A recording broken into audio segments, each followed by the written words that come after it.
Welcome everybody to our live stream here on lichess and Twitch. International Master William Paschall here with Cheesy Noob and Asterbait. Cheesy Noob challenging. Alright. Asterbait, what's up?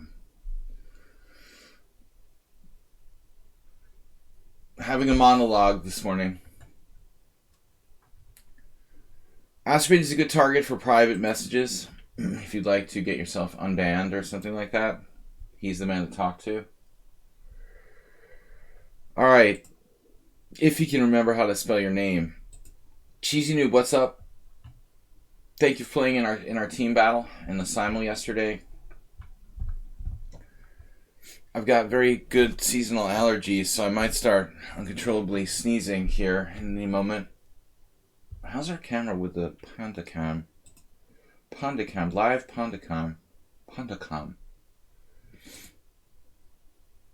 The camera is not even facing the right direction. Must be frozen. Alright, Mirales. What's up, guys? We're playing Blitz between 5-3 and 7+3.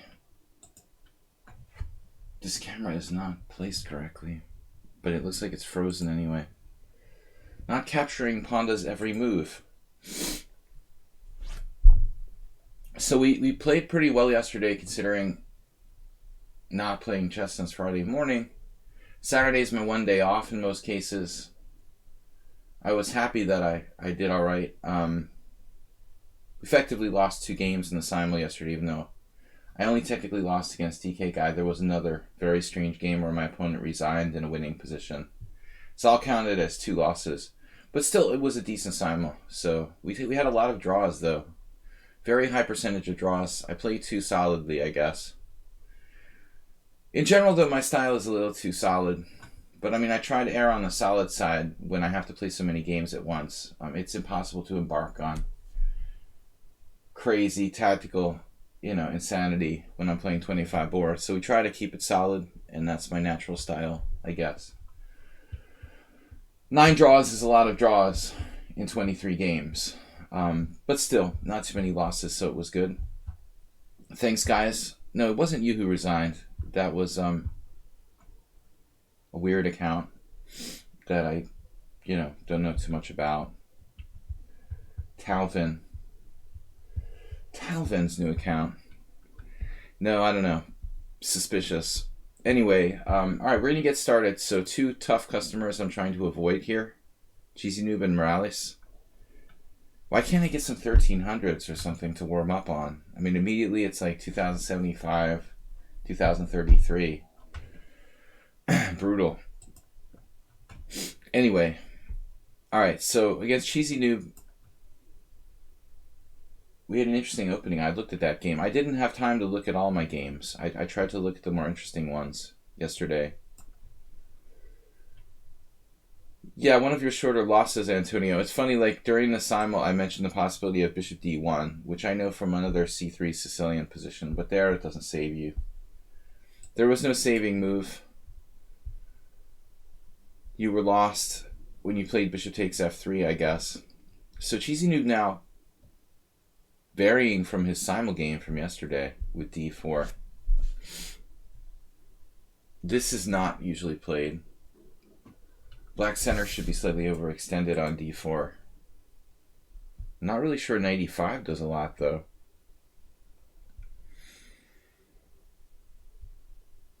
Queen b3, isn't that the problem?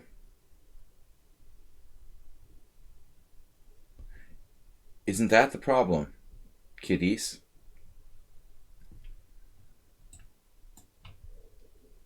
We attack that. The d4 pawn is hanging. Queen b6, knight takes d4. Queen b6, knight takes d4. Queen takes b7. Right. Now which way do I take? You could take with the pawn. Increase control of the center? Does that make sense? Not really. I mean, I don't know. Some people might prefer to take with the pawn there and play f4 with an extra extra f pawn and open e file. I don't see much point in queen takes. Aster, why are you linking lichess.org? I mean, I know we're on lichess.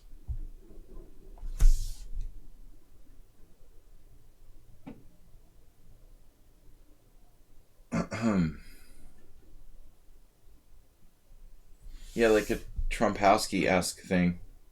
GC Noob likes knights better than bishops. We've established that. There was another account years ago when I first started streaming. Now I can't remember, but I've been doing this for over 3 years. I feel like there was another account similar to Cheesy Noob who played quite a few games and was also doing the exact same thing with the knights all the time. Mikhail Chigorin, of course, famous for knights, sometimes to his detriment.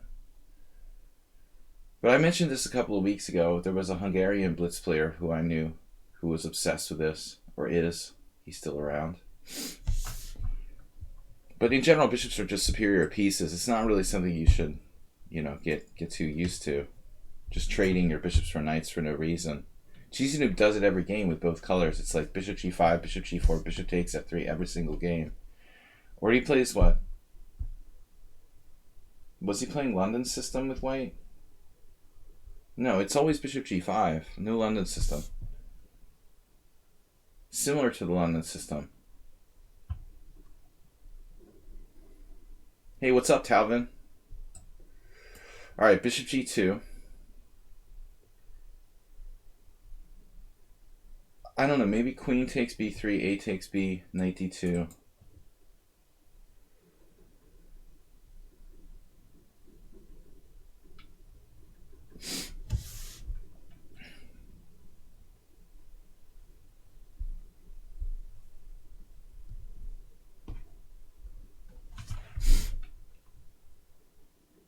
This is interesting.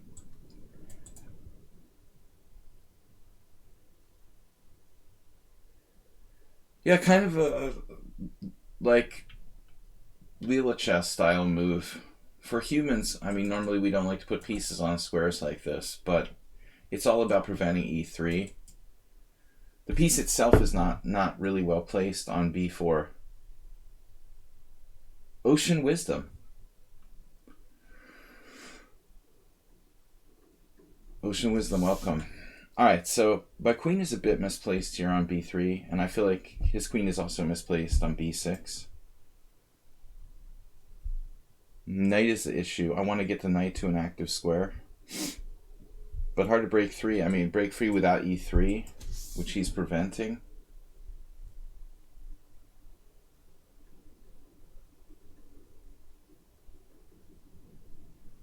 Don't really have a plan, per se.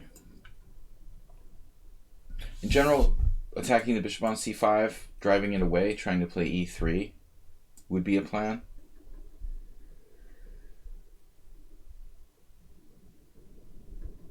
Padron Antoni, good to see you. We got a lot of people here already. Unusual Monday morning. I got two strong opponents, Miralis and Cheesy Noob. Actually, this player's 1950, so no easy games. I got really bad seasonal allergies. Not clear, but whatever it is, I hope I don't have a sneezing attack here on the stream. I'll do my best not to do so. So here we go again. Anti-bishop.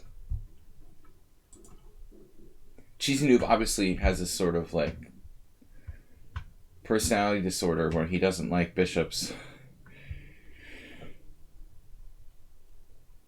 Try to build your whole game around that concept, where you're only playing with knights versus bishops, trying to close every single game as much as possible. I mean, it's hard to do.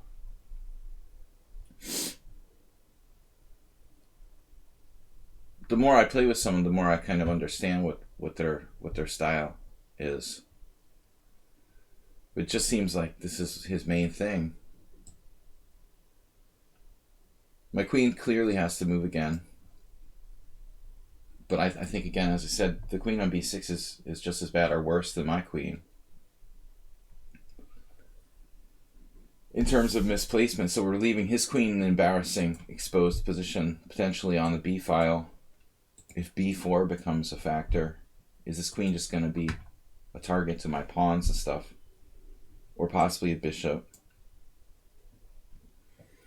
And there's a5. So locking it down for the knights. Locking it down for the knight.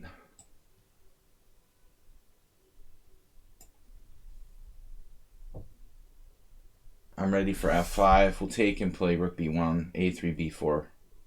But eventually the position opens up for my bishops favorably. How could you grow up to hate bishops so much? Must be Catholic. All right. Little religious joke there. But it all makes sense.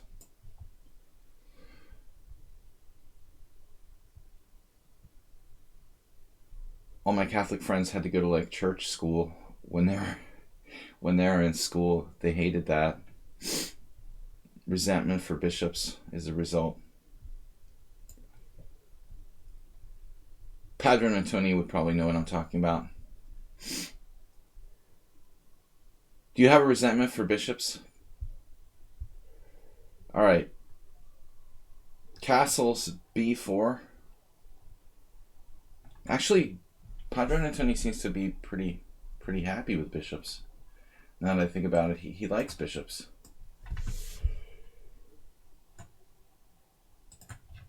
The closest thing we've got to a religious reference is a bishop. He hates elephants.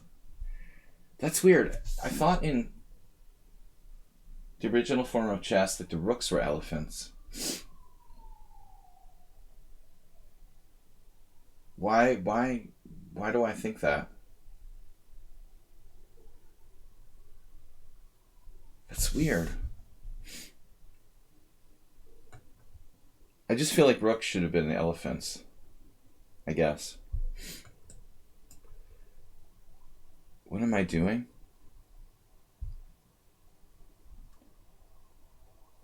I don't know what I'm doing. I'm like ruining my pawn structure.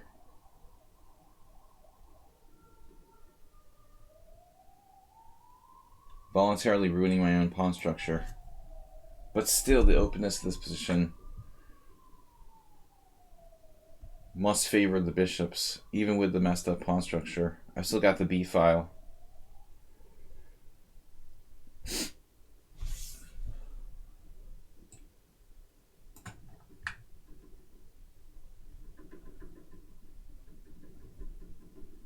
Deadly obsession with knights. He's made quite a few pawn moves. f5, h6, e5, d4, c6. We're a little more compact. Bishops are long distance pieces. I've got the b file. Compensate for that. Now his attempt to maybe play e4. Is that something? I could just take it at the moment. But the b7 pawn is huge problem. We're in contact with the base of his pawn chain, one of his pawn chains. Ludwig's message got deleted by Mubat. Sorry about Mubat, he's a little sensitive.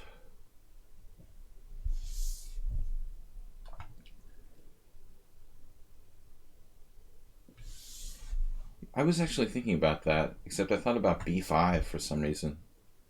Moving the pawn, not ridiculous. Except it is, no. Shoot. What do we do? Alright. I don't know. I don't know what we're doing. We're just going to hang out, I guess. Wait for you to do something. I'm sorry for sniffling, guys. I've got this allergy. You said hey? Did you capitalize it or something? The rook in India is a chariot.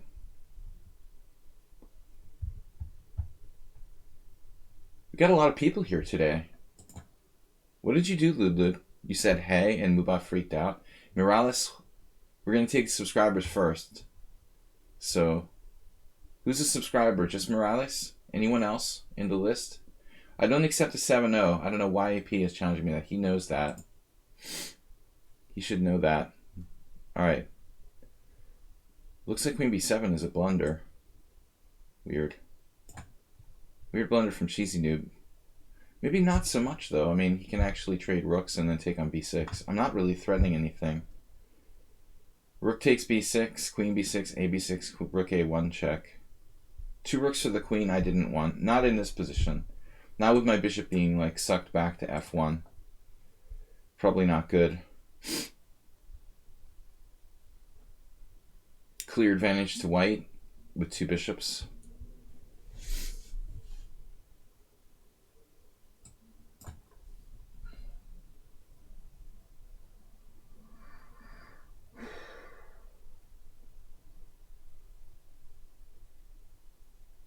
Yeah, I don't know. 2 bishops versus 2 knights. This is the revolving door theme of the match here. Speaking of matches, I was briefly watching Chess 24 the other day, and they were commentating on the German Bundesliga. It was Jan Gustafsson and Kasim Janov, and he referred to a game as a match in English. And I realized, like, okay, that might be like literally, I mean, it just was weird. Normally we talk about it as a game, not a match. It's almost like a bad translation. To hear 2 like strong grandmasters, they weren't referring to the match between the teams, which is a match. They were referring to the game. You know, it's not a match. Funny, like in boxing, they call it a match. I just thought it was weird. Gustafsson or something talked about this individual game as a match. I mean, I don't know. He speaks really well in English, but I just thought it was funny. Come to think of it, it's like an amateur mistake. In tennis and boxing, it's a match. But it's like in tennis, it almost makes sense. No problem at all. Because you've got like multiple sets and stuff. Boxing has like rounds. But the thing is, in chess, there's only one round, essentially. Only one set, you know. So if there's only one game, it doesn't make sense to call it a match. It's funny, in golf, I never really thought about it.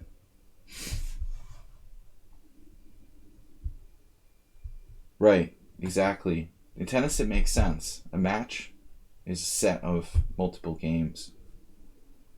But I don't think you should call an individual chess game a match. What am I doing? I'm just like moving back and forth and I can't take on B6.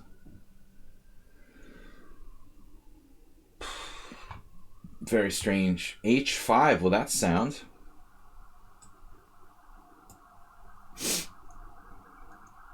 Our favorite Hungarian ambulance sound effect.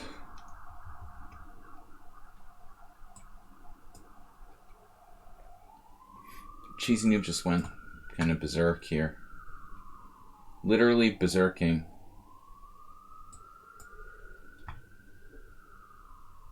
Queen B5.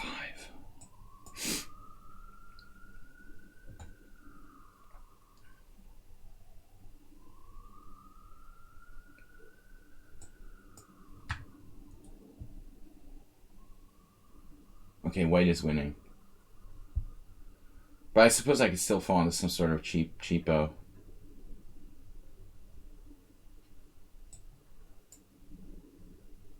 If knight f6, bishop f3. I mean, actually, queen b5 was tempting. Queen b5, no longer though. This is getting kind of irritating now. He's actually saving that. Strange, and I can't defend in any way.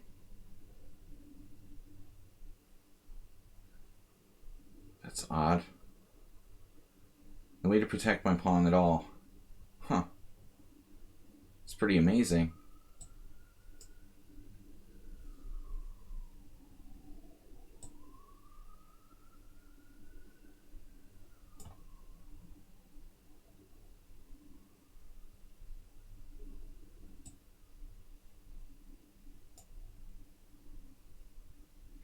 I'm not losing here. The attack just keeps on coming.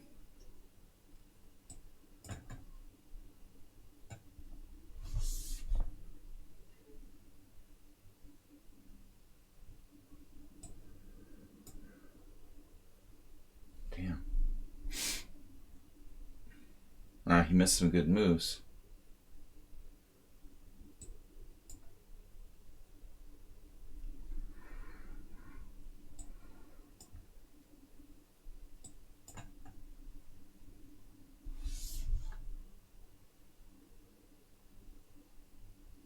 Incredibly fast when he wants to be,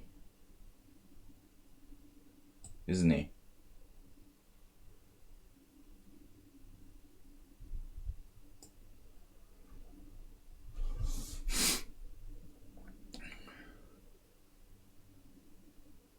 I don't know about a win. I'm only a pawn up. I doubt it's a win. I blew the game.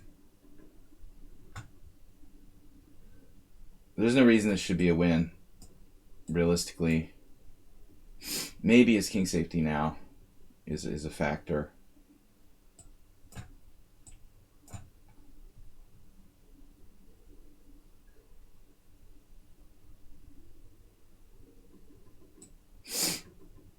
I was somewhat lucky.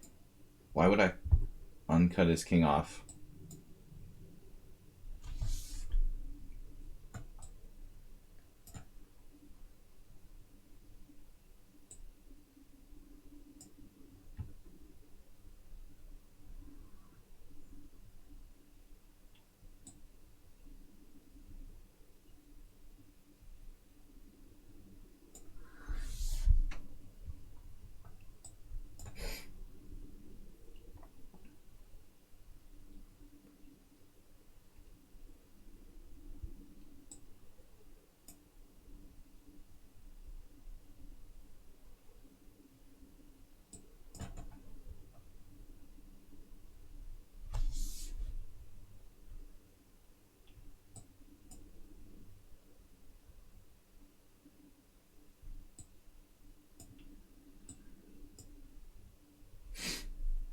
I guess rook f5 would be a better move there.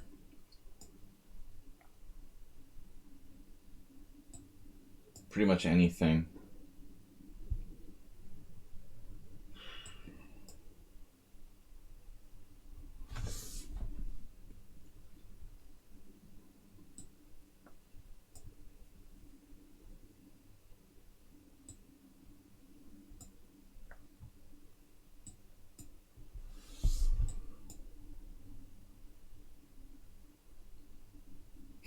That was painful. I mean, I probably was not winning at some point. She's a new, very difficult player to deal with. I mean, it's like such a strange style and unusual. For me, it's been very hard to get adjusted to playing against him. Very, very strange. I have another player, as I said, from Hungary who I played a Blitz match with, who was a master, but by all rights should have been weaker than me. I couldn't beat him in a Blitz match because of this really bizarre style and the 2 knights versus 2 bishops every game. It's hard to deal with that. It's so unnatural. But I think that it may be easier to play with the knights in certain positions for time. Knights are trickier. Knight forks all over the place.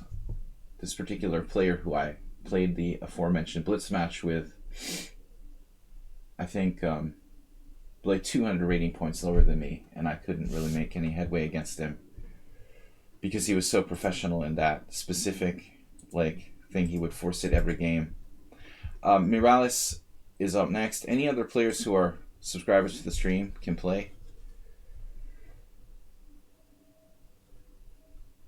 Any time control between 5+3 and 6+3. Sorry, 5+3, 7+3. You can do up to a 5-second increment, but not in the 7 minutes. 7+5 is too long, so our max is 7+3. So Miralles expert opening the Grand Prix attack with Bishop B5, or whatever you call it. The closed selling with Bishop B5. This is his specialty.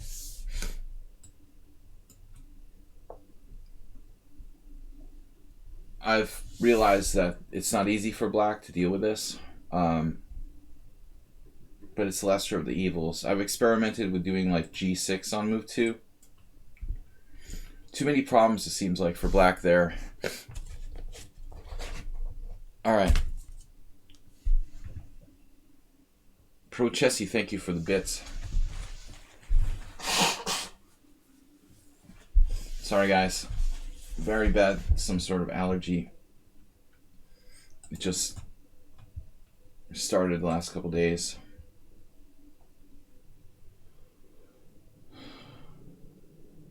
If you know a player plays like that, you could not go for openings where the center is forcefully opened. Yeah, I mean, you probably want to adjust. But like the guy that I was talking about, for example, similar to Cheesy he was playing like the Trompowski every single game. I mean, if they're white, they can kind of dictate the course of action a lot more. So obviously, if you're going to be white, you might have a little more leeway with controlling the opening and stuff. But if you're black, do I suspect that I'm infected? What? No, I've been suffering with seasonal allergies pretty severely my whole life since I was little. No, it's not coronavirus. I have extreme allergic symptoms. Watery eyes, sneezing. Alright, so knight c6, coming back to c6. I remember we played a game like this, I think.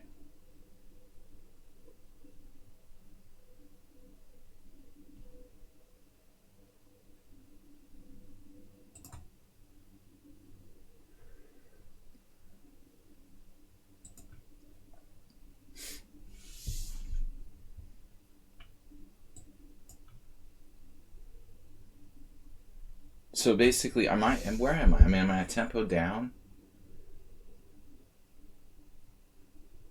He played bishop b5, I played a6. I played knight d4, I played knight c6. So I lost the tempo coming back to c6, but he lost the tempo going with his bishop back to c4. So essentially we have some kind of standard Sicilian where white has played, well, let's see, bishop c4 in a position where may be not appropriate. That's the only way I have to take advantage of this.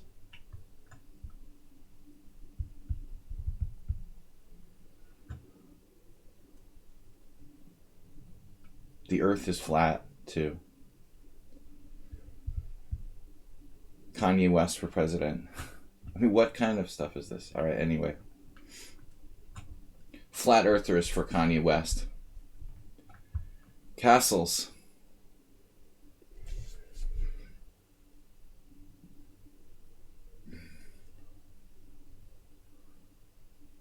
While we're on the subject of conspiracy theories,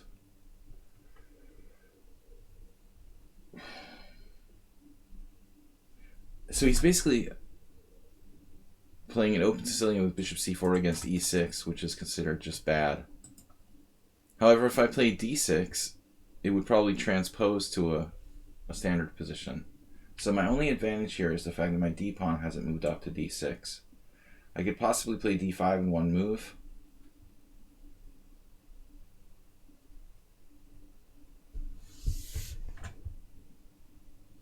It's surprisingly difficult to take advantage of that bishop on c4.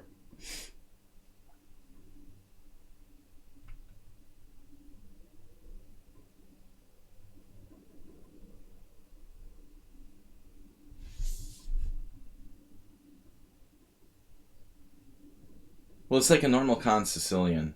He just like randomly played bishop c4. And I played knight c, or Paulson, whatever you want to call it. It's not a con because I played knight c6. Maybe knight c6 isn't the greatest square for the knight in such variations. In many cases, I guess.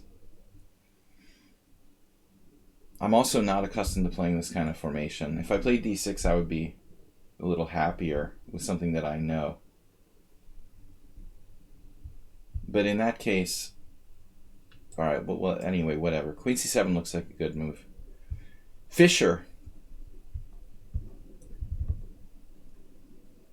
Make me think of Indian beer. Fischer. In the Fischer-Knight, you would have knight f6 and d6. Yeah. I mean, we would transpose to a Sozin. Fischer-Sozin. But then bishop c4 kind of makes sense if I played d6. If I'm trying to take advantage of his move order, I don't want to play d6. Do I have any sort of tricks here with the bishop on c4?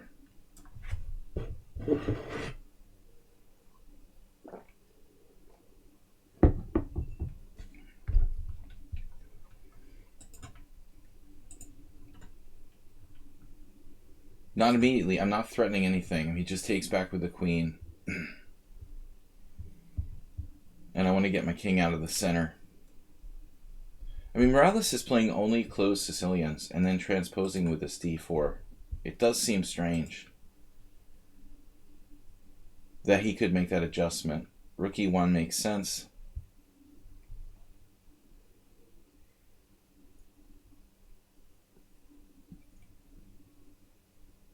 Wish I could win a pawn. How would I win a pawn? What pawn would I win if I could win a pawn?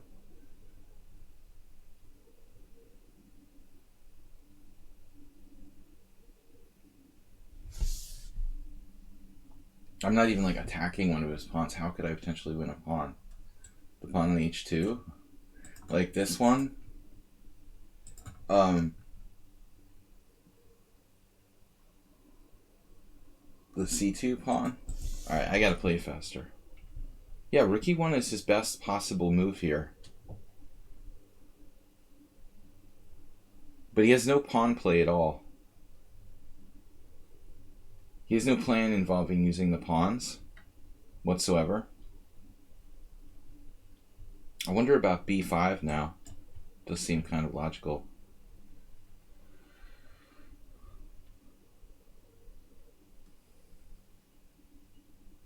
I gain a tempo with this. Knight d5 is possible. Maybe play it right away. I have queen b7. So knight d5 doesn't really do anything directly. Sidestep here.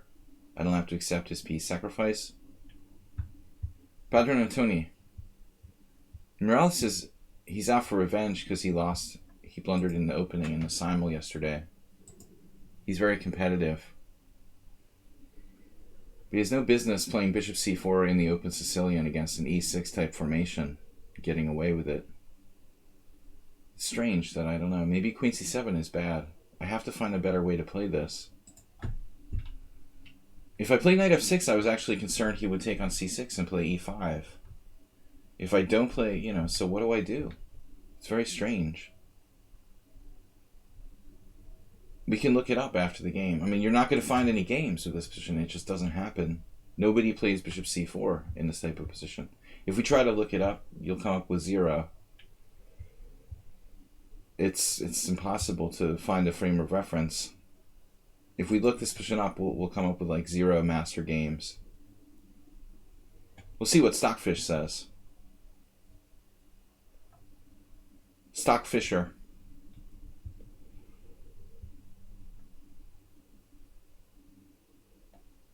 I mean, e6 has to be good. Although I could tweak the move order. Delay e6 by 1 move with something like knight f6. Still, he's got knight c6 and e5.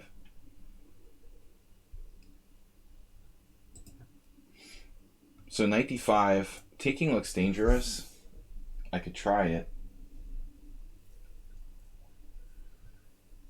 I mean, technically, yeah, I could take it if he tries to sack a piece there and then play knight e5 and try to block, and I'm up a piece temporarily. But now with like bishop e7, knight d5, for example, I have to be careful. He really wants to make that piece sacrifice. This looks like a Smith-Morrow where he's knocked down a pawn. Another interesting idea is taking on d4, but that develops for him.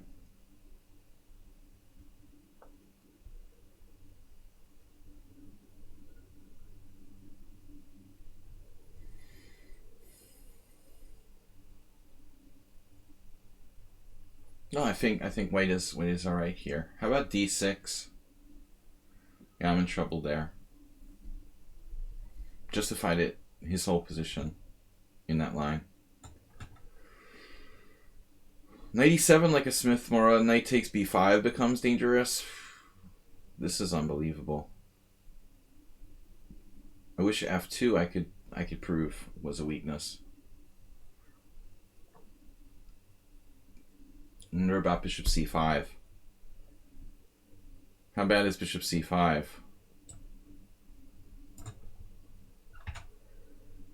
I'm running out of time. I'm just making like random moves now. Bishop c5 is not great. Boy, it's slightly better. It's unbelievable. How he could play bishop c4 in an e6 Sicilian and be better after 7 moves. It just doesn't make sense. There's got to be something very seriously wrong with what I did.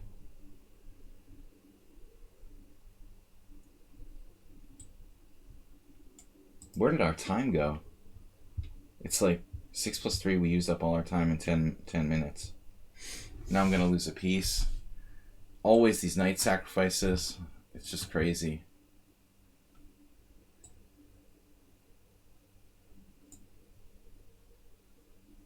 Now he's just better spatially. Clear advantage to white.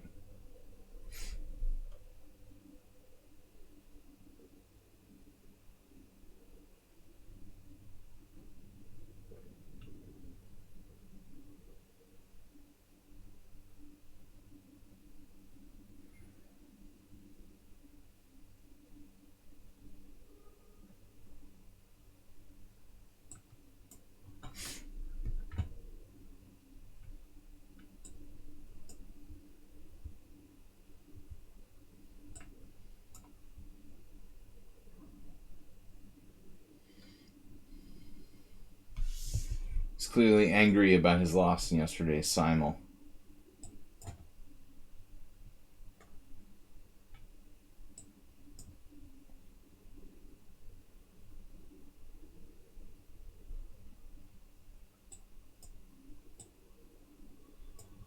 Jeez.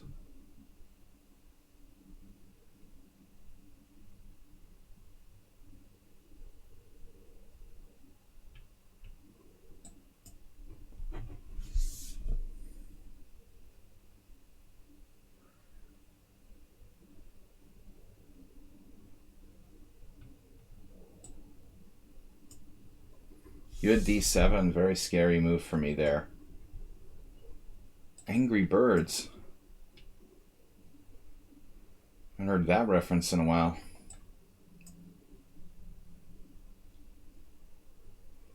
A little out of date, Asterbate.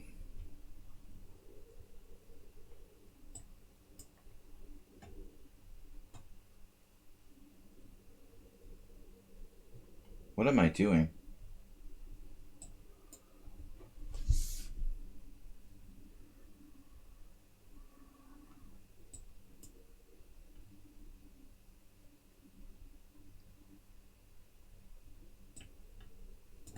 This is just horrible.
You proved your point, Morales.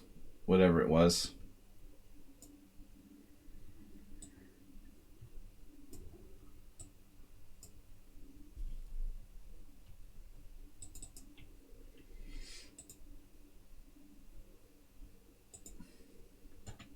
It's like a revenge for yesterday's loss. He's unbelievably strong when he wants to be. It's like he can turn it off and turn it on. I mean, this is clear advantage to white. Why? Why should this be clear advantage to white? You're playing bishop c4 in a book position. I mean, +1 for white, +1.4. Why? Why is white +1.4? It's like, does that even make sense? e4, c5, knight f3, e6, d4, pawn takes d4, knight takes d4, knight c6, bishop c4, a6, knight c3. That's the position, right? Queen c7, castles. I'm a tempo down. Why am I a tempo down?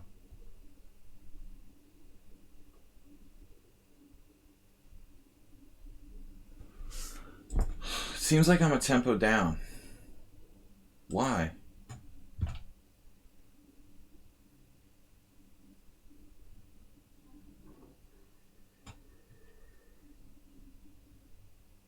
You played bishop e5 to c4.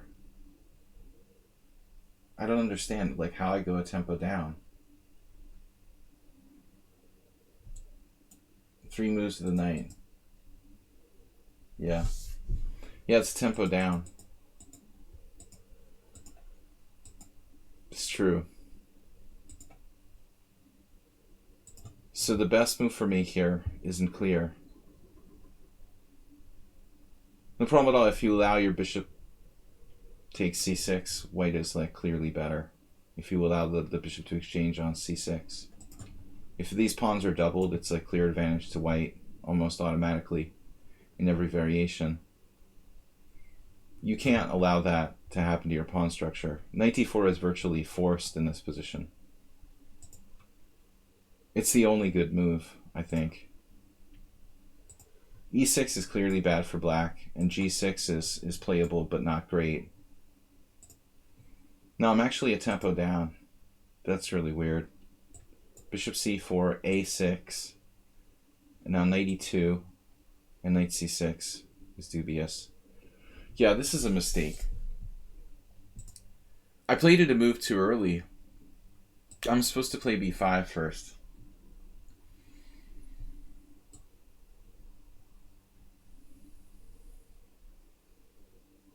I had another game that was similar.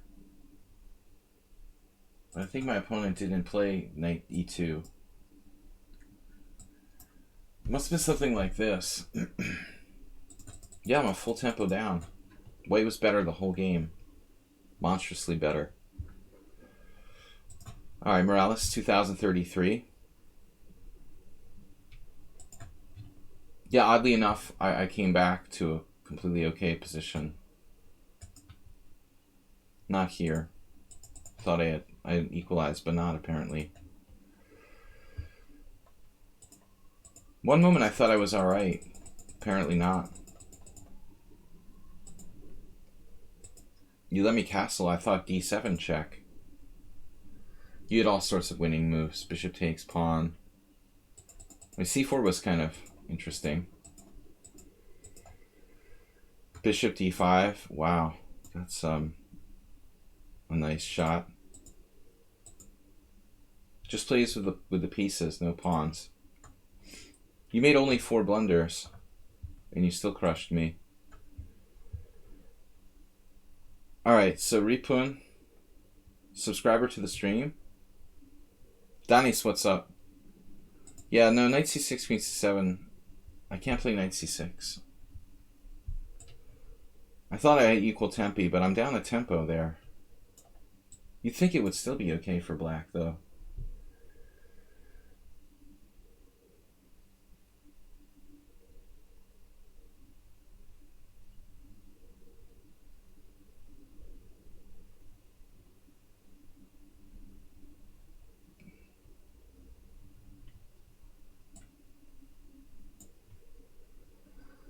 International Master Danes from the Tranquilizers team.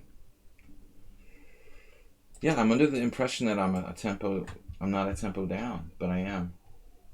And it's effectively all the sacrifices with knight d5 and stuff are bad. It's just bad for black. So I can play b5 first. We've tried that before though. I had a reasonable game against him with that, but I can never remember in the heat of battle, like when we start a blitz game, what I've played and what I haven't. Bishop c5 is kind of rare. Classical defense. Classical variation. You can play the Berlin classical, knight f6. Probably the best there. So here what's happening? d4, pawn takes, knight takes. c3 is more standard. That hurts to lose really bad like that. Painful. So bishop g4 doesn't lose a piece, but it's not good. In general, any kind of e4, e5 openings, you've got to be very selective about when you do this. It's just you can never really give it up. You need the white squared bishop, so that's sort of like a bluff. You're never actually going to give up this bishop on f3 in most cases. And if the bishop gets kicked back to h5, it's usually like out of play. So in general, this type of idea doesn't work really well. I'm not threatening to win a piece because he has like a6, b5 if I try to play d5. I'm just hoping he gives up his center. So black's best move here, not sure. He's in trouble already. I'm just going to take on e5. If bishop b6, d e5, he'll have to trade an f3 and give up the white square bishop. Yeah, last game, nice game, Morales. I can't count those tempi. Knight move 3 times. Knight c6, knight d4, knight c6, knight d4, knight c6. And you've played bishop e5, bishop c4. So the tempo battle there, I've lost a move. Yeah, I just take here. And now black is losing a pawn. I exchange on d8 and I play knight takes e5. So in order to not lose a pawn, you have to play bishop takes f3. But that's a disaster for black too. I imagine even like queen a4 is possible, but this is correct. I've got knight takes e5. Bishop e2, rook e1, no, bishop e2, bishop e2. Bishop e2, bishop e2. Knight e5, and white is just up a pawn. This drops a piece. Take your time. It's true that the lost tempo was bishop c4. But it's like the Smith-Morra. It's not a question of the bishop being that useful on c4, but it gets out of the way. It just simply gets out of the way of the other pieces. There's no better square for it. There's no b5. d3 gets in the way even worse, or e2. It's just like least interfering on c4. But all your other pieces are good. It's kind of like a extra in a movie. The bishop on c4. It plays the Uber driver. It's a backup piece. Yeah, my philosophy was that it's a crappy square and that should be, but still I'm down a tempo at the end of the day. I felt I was worse, but I couldn't understand why it was so bad. It just, primarily those sacrifices with knight d5, like you see in the Morra, are devastating. I'm doing everything I can to avoid some kind of crushing knight to d5 sacrifice. But you played it really well.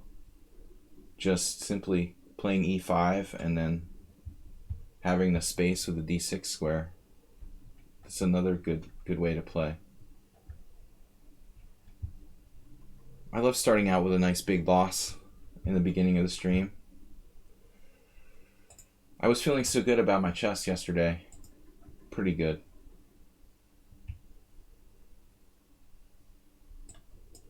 Pretty good anyway. I had a good chess day yesterday. Today's not starting out that well. Cheesy Noob really, I barely beat Cheesy Noob, and this game was a disaster. Now here's an awkward moment. If bishop takes bishop, which knight do I take with? If I take with the c knight, I lose my other one to h5. Bishop takes e3, knight on g takes, and then b5, and my knight has to go back to a3. But a bad knight is better than no knight at all. That's what they told me at chess school. Jack of Fire, welcome. That's our new saying for the day.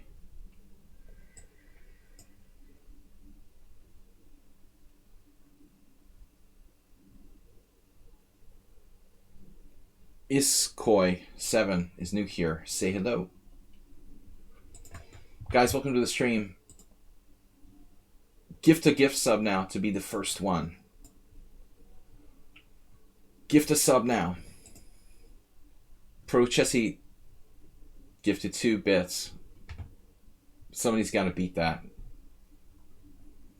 before the end of the week. But I appreciate all donations, no matter how tiny. I think in yesterday's stream we had a raid toward the end that I didn't really thank them for. There was somebody raided the stream. I didn't notice at some point during the stream at the end. I try to thank everybody who does raids, but it just slipped by me. A smaller raid.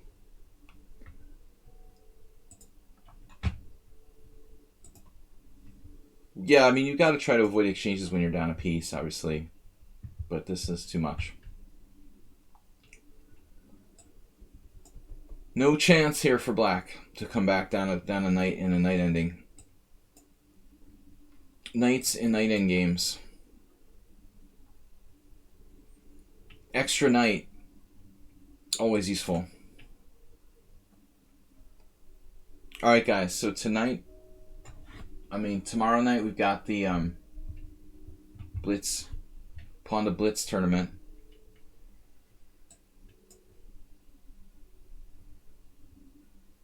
That was my greatest swindle of all time. When I drew this master in the team tournament with rook against rook and 2 knights. No pawns left on the board. It was ridiculous. Do you know how winning that is?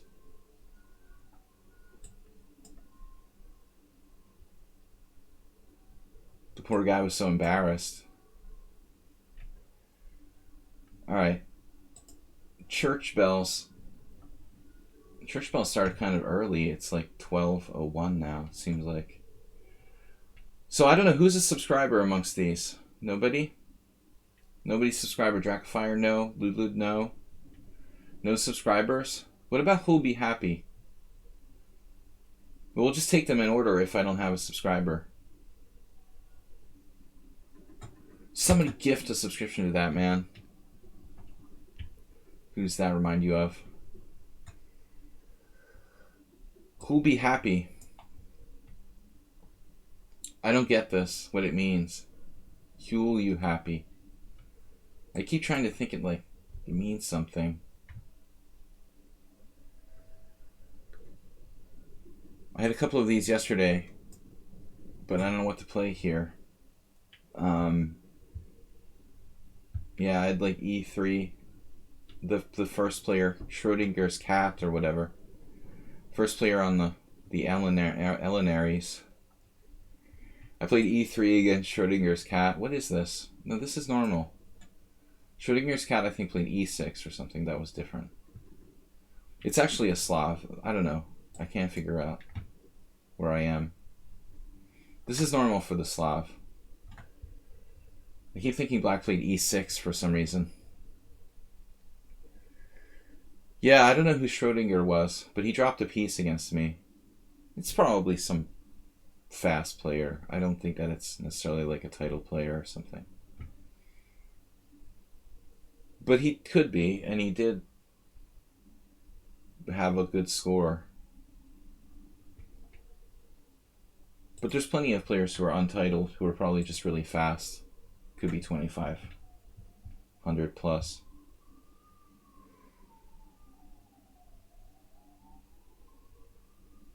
But I had this against another player too. The Russian WIM I played. But she played e6.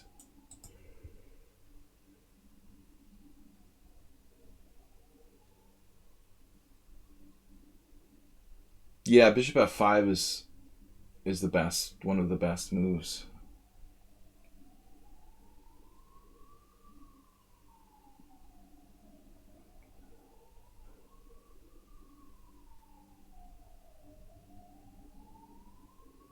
I'm trying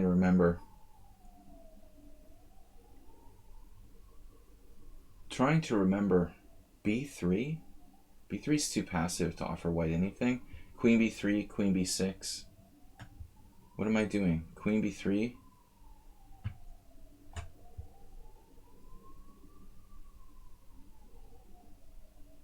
I don't want to transpose to just a normal Slav. I hate this line with like d4, e6. I guess we can do it. Lichess plays like bishop d3. I mean, it's ridiculous. Like, white has no advantage after that. e6, bishop d3. It's disgusting. This is disgusting. Bishop d3 is like offer a draw. I mean, white has to try to imbalance the game here and go after that bishop. But I don't know the theory of this too well. This is a heavily debated variation, I guess. But you got to be really expert to play this. And in general, I don't like moving my knights to the side of the board, knight h4 style, knight h5, losing time to go for the bishop pair. But I will not play bishop d3. I mean, that's like, if I wanted to draw against Kasparov in a simul or something, I might play that move. Okay, bishop e7 is weird, though. I mean, black's definitely supposed to play bishop e4 or bishop g4 or bishop g6. Bishop g4 the most provocative, probably. Bishop g6 and bishop e4 look more solid, but this doesn't look right. Not to say that black is like losing or something, I just loosens his pawn structure a little bit, and I've never seen anyone do it.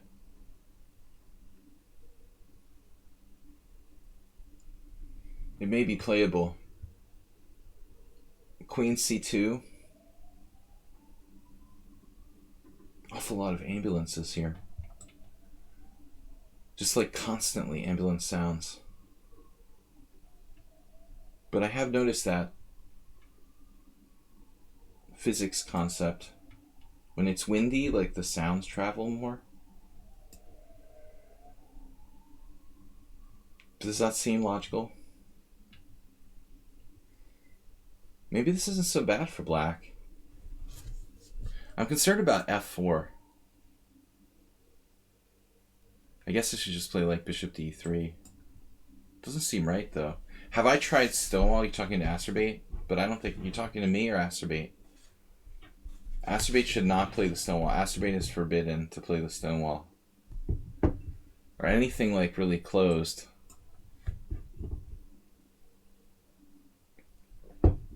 I'm trying to move him away from playing the Czech Benoni, which is a disaster. It's just too closed. He can't get any kind of tactics going. Yesterday he tried to play the modern Benoni against me, which I was encouraging. I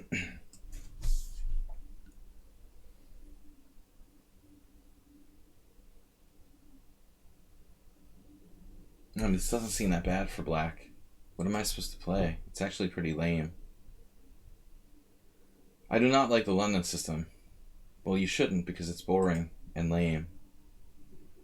Nobody should like the London system. Now, this weakens black structure pretty bad. b5 I don't think appropriate without a white square bishop to like put here. That's the first bad move black's played.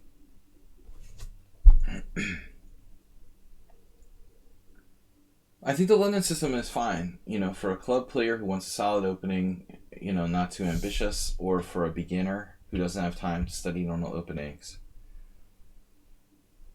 But it's very off-putting when I see like grandmasters playing the London system or master level players who are coaches recommending it. I mean, to absolute beginners, okay, it's all right. You need something simple to start with. But if you have time to study legitimate openings, don't play the London system. Kamsky, you've got to understand Kamsky plays, I mean, it's like Rubinstein, man. Gata plays a lot of theoretical lines too. It's not like he just plays the London system. Akiva Rubinstein played e4, d4, mainline Queen's Gambit, and closed queen pawn systems like the Tory attack, Kali system, and London. And Gata is similar. I mean, he plays everything. He plays e4, open Sicilians with white. He plays mainline stuff. He also plays closed queen pawn systems. So he's not like just doing it, maybe in Blitz because it's easy to play. But if you watch him play in tournament games, he's mixing it up. Although as he gets older, I mean, maybe as he starts to get lazy and not study theory as much, he may start playing the London more and more. But if he does it, it's out of laziness, not because he thinks it's great or something. If he was being at all honest, he would admit that. But Gata was taught old school, kind of like Soviet training system. When he came to the United States, I remember, because I was around when Gata immigrated to the United States in the late 80s, around 89, I think. He had no theoretical opening knowledge, or very little. So his coaches taught him to play simple stuff like the Tory attack, and that's all he did. And he was grandmaster strength and technique and endgame technique, and without having any opening knowledge. But that's common system to learn the openings kind of last under the Soviet training system. Dreyev, Anatoly Karpov, two other great players. Of course, Karpov was world champion, a little bit better than the other two.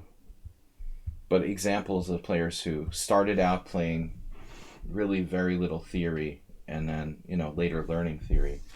But Gata is maybe moving back now into his, although he was never really a very theoretical player. Karpov and Dreyev became very theoretical. Karpov somewhat, of course, because he was world champion. Gata the least of the three. If you compared those guys, for example. Gata never focused a lot on openings.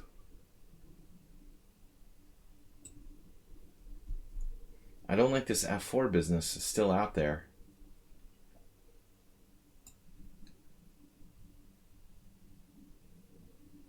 Yeah, I mean, Tal, a little more opening centric.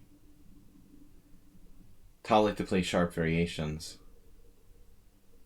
More so than, say, Karpov or Kamsky, of course. Tal tried to play the sharpest lines in most cases. Sometimes with black he was conservative. He would play things like the French. But I feel like Gata playing the London system, again, is just out of laziness. And it's understandable because he has good technique, better than 99% of chess players. So he doesn't really need to get an advantage in the opening. I mean, that's how Magnus Carlsen operates as well. If you have technique like Kamsky or Gata or Magnus, who needs openings, you actually want to avoid opening theory. Imagine Kamsky plays someone like Sam Shankland, who memorizes hundreds of variations. Some player who's not better than him in general, but just has tons and tons of opening knowledge. The best thing Gata can do is avoid any kind of this guy's opening preparation, and then just outplay him with his skill in in-game and middle game. The London is fine for that. You're just basically saying, okay, well, we're just going to skip the opening stage, not try for an advantage. My opinion is that we should try for an advantage in every phase of the game. It's easier to make an exception if you're Gata Kamsky or Favor the bold.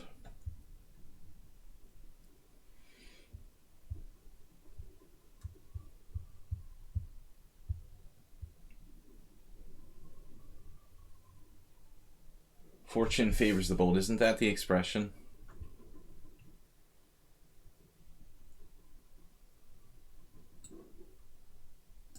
I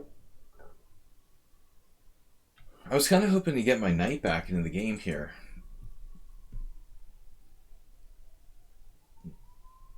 Also have a3. Nice little idea.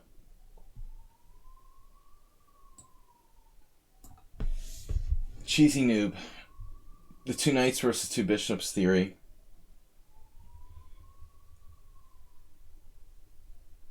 We got all of our pieces organized.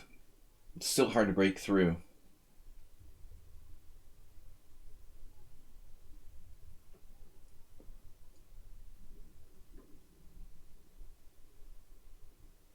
What? What?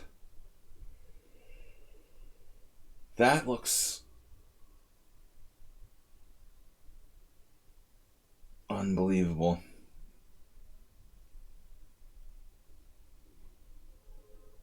We really should have something here.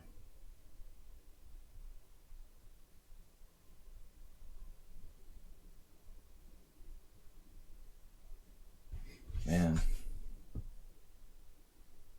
How about knight d5? I mean, I guess I can take on e4 and just be materialistic if it comes to that. Theoretically.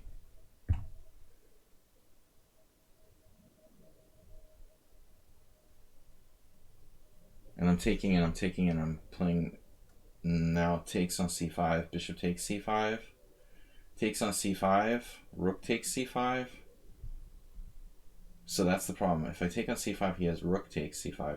What if I play knight d5 first? Then he has bishop takes g3. No. This knight is protected. There is c4. Rook takes c4.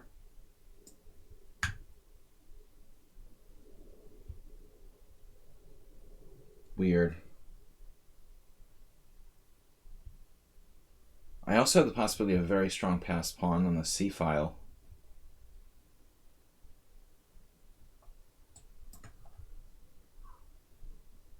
With the c6 coming. So we should be good to go. Black with this. Check it out. I don't know who this player is. Like, they're very creative.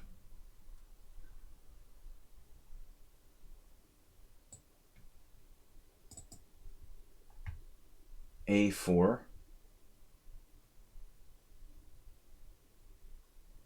Queen c4. I could be in trouble. Probably shouldn't have said anything. a4, queen a4. a4, c7. He missed a4. Wow. It's possibly like a devastating move.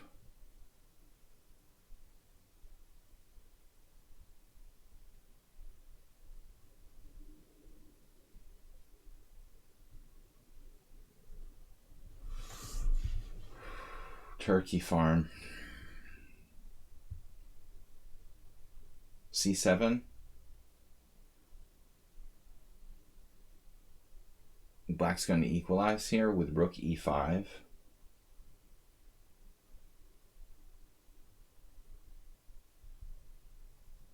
I don't have any sort of discovery. It's like unbelievable. Guinea pigs. Guinea pigs are making these squeaking sounds downstairs in my house. They're like begging for food all the time. Does anyone else own guinea pigs? They're extremely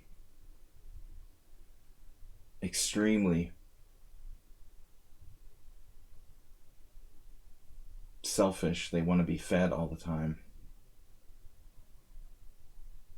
Queen b7, what are we going to do? Man, we were so on the verge here of losing control of this position completely. Black playing an interesting game.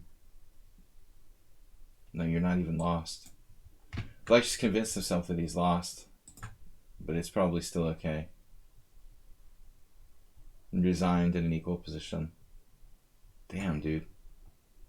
Black did a great job, like, holding on this. Is this a variation? Wow. Alan Mary, Paschall, and Stefanova have all played bishop e7. It's like I've never seen this in my life. All solid players. Paschall lost. Stefanova was young back in '96. That's when I first saw her, probably. Alright, knight takes f5, pawn takes f5. Yeah, I don't know, bishop d3, best move according to the engine, g6. It's like white doesn't have any advantage here, it's weird. b5 is for a moment, that's the engine's move. I mean, I would never play b5, it's strange. That's such a weird move to play, it weakens Black's position dramatically. Very strange system. Alright, anybody else a subscriber? Asterbait is challenging. Repun, I've already played. Asterbait, are you serious? Did you get... Asterbait doesn't usually challenge. Bong bing bing. Bong bang bing. You're GCHQ, okay. We'll take your challenge next, I guess. Schieberspieler, yeah, I don't know. Black just like mentally convinced themselves that they were losing. Pro tip. I mean, I guess I was never really winning. I'm not sure.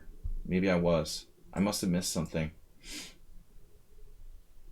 I thought Black had a4. Did he have a4? What's this, Asterbait? The usual? Damn, those guinea pigs have to stop. They're going to interrupt my stream. They make this chirping sound. You guys can barely hear it, probably, if you listen really hard.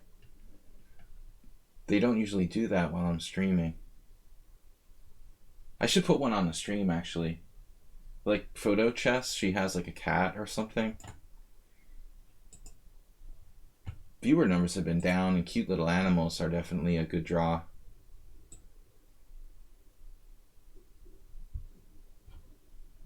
We'll have the like guinea pig cam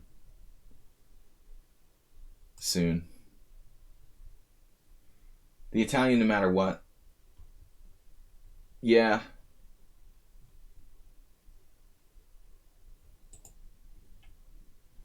The Italian against the Sicilian. D6 now. Yeah, it's totally playable for white, I guess. Not that bad. So, Padron Antoni, like if I play D6, you know we're back into one of the correct lines. Catronius talks about that. It's like my game with Morales now. Bishop is misplaced on c4, but I mean d5. Okay, d5 I can play. I can take with a knight. Taking with the pawn I don't like because it's like symmetrical. I hate the symmetrical pawn structure. This is okay for white too, though. The position is equal, I think. It's not really good for white to play bishop c4, but I'm not doing a very good job of refuting it here. I mean, there's no refutation. It's just like wasting your white pieces. Playing this is like being black against the English and playing a closed setup with bishop c5 with an extra move. It can't be that bad. Unfortunately, now my bishop is blocked in and I'm only equal here. Like, white can play d4 and have a kind of standard IQP position, I guess. If white messes around too long, I mean, he's going to end up with his pawn being backwards here. So I think he ought to consider playing d4 himself. Yeah, normally Schieberspieler. I think that's probably the best. Like you're talking about, a6. Trying to play against the bishop, right? I don't know what that means. ICUP. The ICU. It means your opponent should be in the hospital.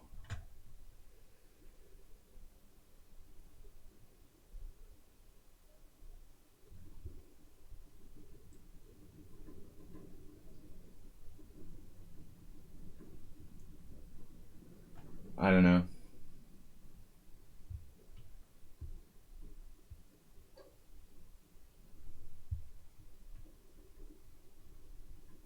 IQP. That I know. Now b4. Weakening the long diagonal here.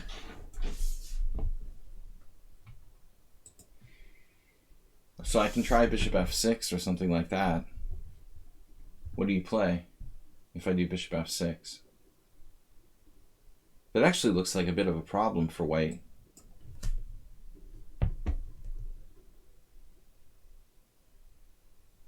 Astrobate does this with white in the Italian game too much too, like b4. So how does this work?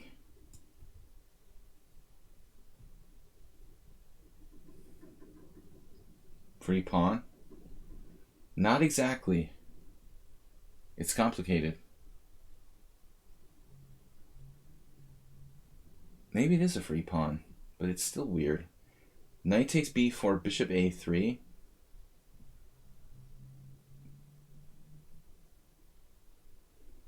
Now which knight do I take with anyway?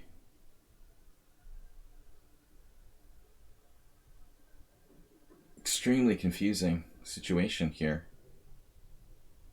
Like knight on d takes, bishop a3, a5.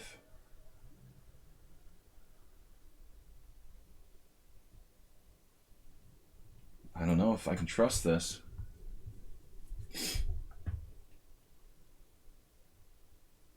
Knight on d takes b4. Bishop a3.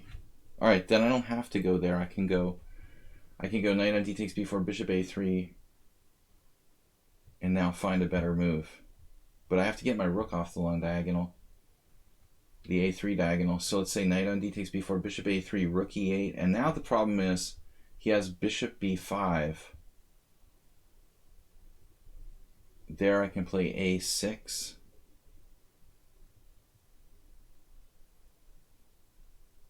Let's try it.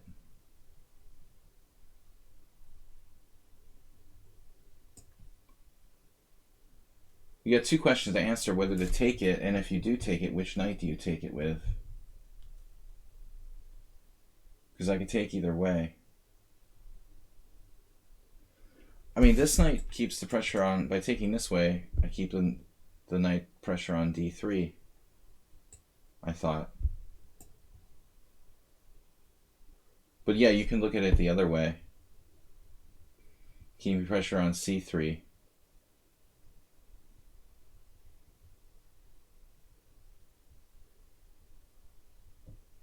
Now what, like, I'm threatening to get away. I'm threatening to just pull the knight back and be up a pawn. So he has to find a move here. I don't know. I thought bishop b5. Worst case scenario, I can play a6. That's not true, though. Uh-oh. So after bishop b5, I need to find a good move. I could play, like... Actually, what is my move? Bishop d7. No, bishop d7. Okay, of course.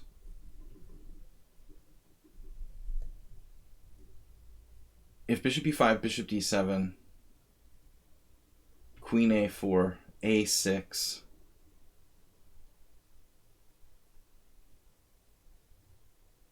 seems to be okay. I think I would have been all right. Here he has wing gambit-like play.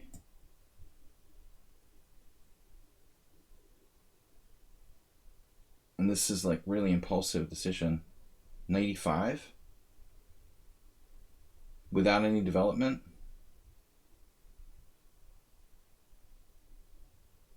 But actually, it's a strong outpost, so not a stupid concept.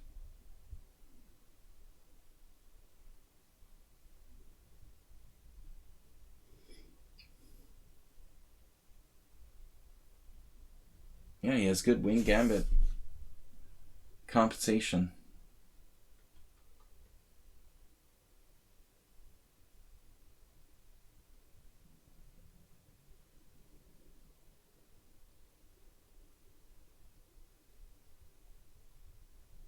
I don't really know what to do.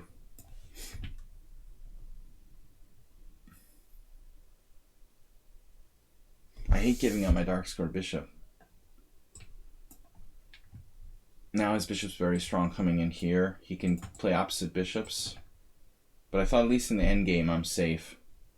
There's no chances of losing here. After like bishop d5, but he doesn't do that. I thought he should probably play for the opposite color bishop endgame. Objectively.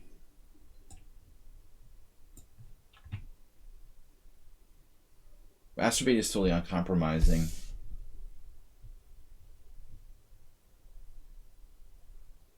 Should still do it. In fact, I don't know if I should play bishop b7. I don't know what you're talking about. What app? I'm sorry, I missed the conversation there. I was really focused on the game.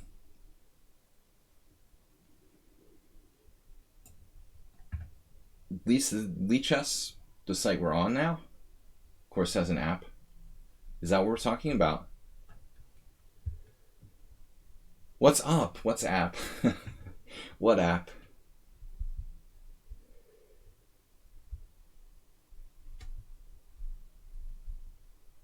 What's app? Confusing.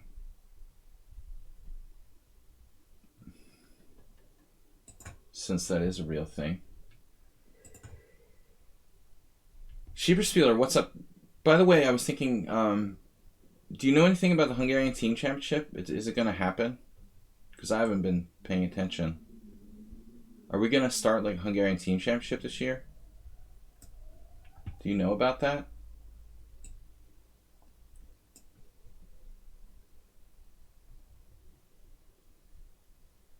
One of the many things I was wondering lately. Nah. Acer just dropped a rook. Dionysus is a good question. I'm glad I'm not the only one who doesn't have a clue. Well, I mean, I guess a lot is up to the situation.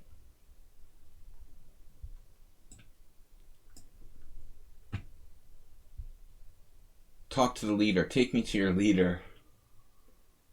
I mean, I suppose, like, depends on governmental policies and stuff like that, for example. Are we even allowed to have gatherings of, you know, large groups of people or not?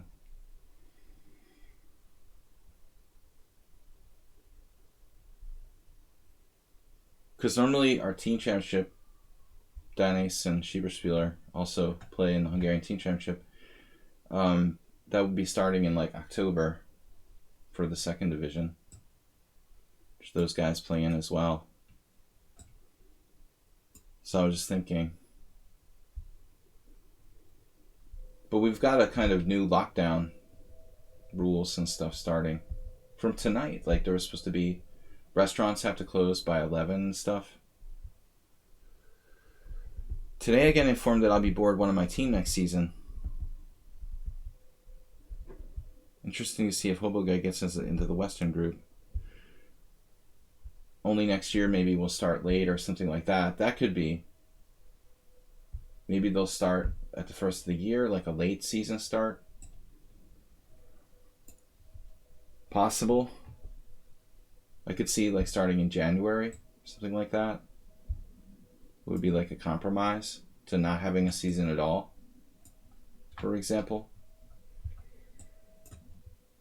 But in a way it seems weird since they were just able to play the like last games of the last season that we can't start again. But pandemic is big in Europe again. It's coming back, so that's the main thing. If you haven't read the news and you don't believe in the flat Earth, coronavirus pandemic in Europe is surging again. So the things are fluid. Things like whether chess tournaments are going to take place in a state of flux. Astrobate, good game, man. Nice knowing you. No. Astrobate, you did a good job in the beginning.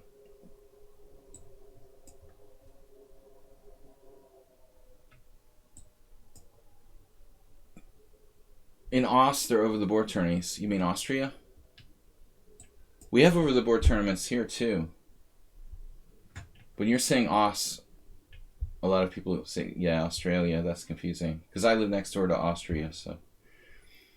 Not in Melbourne, I guess, right? Yeah, we had tournaments here, too. And I think there still are. It's very confusing. I don't know what's allowed and what's not now. We got 2 people from Australia. All right, so GCHQ is a subscriber to the stream. We're going to take his challenge next.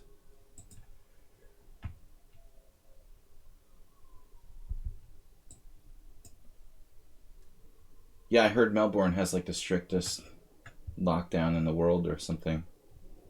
We have a friend from there and she's complaining about it all the time. Better safe than sorry, I guess. At least you have a government that cares. Like, in the United States, it doesn't seem like they actually cared that 200,000 people died. Alright. B3, this is a good system for white. So we faced this a lot. This double fianchetto style. It's really, really solid for white. I remember I had a game with Alexander Shabalov once. That was more of a hedgehog, but this could transpose.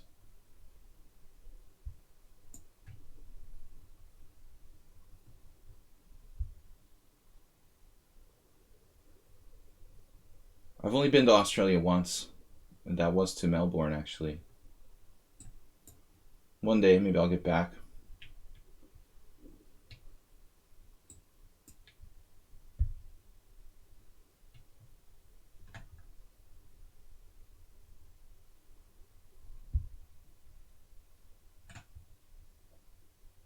If like everybody's like dying in the hospital, it's not going to be good either. Okay, I understand there's a lot of debate about whether there should be coronavirus lockdown. I'm not going to get into a fiery debate about it here. But night before, how do you deal with both of those threats, actually? You don't, but there's another problem. What if so I'm seeing night before, he gives me the A pawn and then plays like rook A1 and then takes my A7 out. Like night before knight E5, knight E2, rook A1, night before rook A7, and black has a lot of counterplay.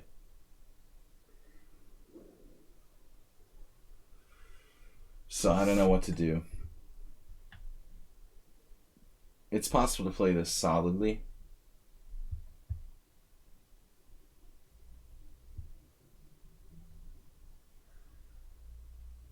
Was it GCHQ? I don't know. I lost the game to somebody really bad in this type of variation where I lost control of the center and white pushed through with D5.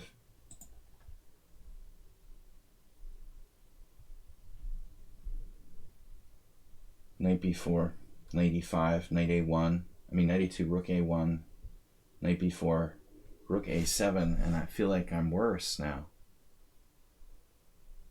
He's just very active there. That's not good. Taking first, playing for hanging pawns. As I said earlier, it's risky because white could play D5 in some moment. If white's central pawns crash through, I could get blown away. Also, knight takes C4 is not that bad for white, but I'd be kind of relieved if he did that. So what if I go here now? It's a different story. I'm still threatening knight d3. He has queen b3 now. That's the key difference, which he doesn't have in the other position. So now knight b4, queen b3 guards a2 and d3, and white's okay. Frankly, I mean, white's position should be okay. Knight a5, maybe? Trying to put pressure on the hanging pawns. I can play bishop a6 or something, but I don't really want to leave this long diagonal. Okay, it's a dynamic balance, objectively. But white's pieces feel a little more, somehow more aggressive, maybe not. If this isn't a problem, I'm alright. But what to do? You know, how do I develop the rest of my pieces here? Queen c7, queen d7, rook fd8. And how do I exchange some pieces? Let's say I would like to exchange pieces. But there is no obvious way where I can exchange pieces in the structure.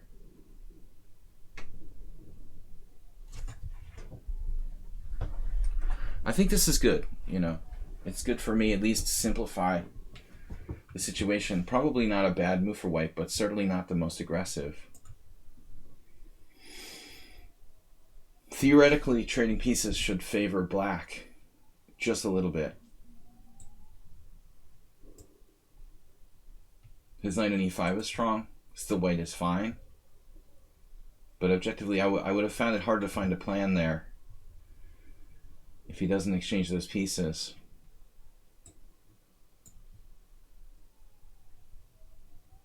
And this is also kind of weird, honestly.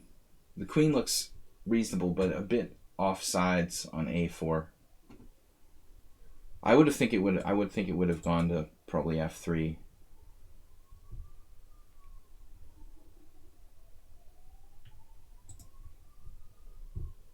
My queen has a great square on b7. And ultimately white has the worst structure. 3 islands against 2.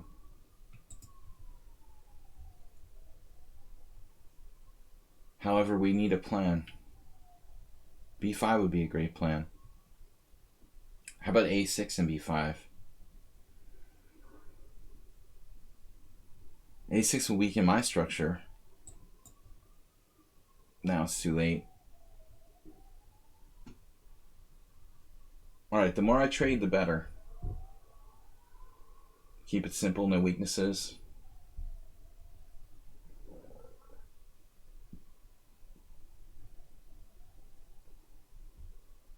I have knight takes c4.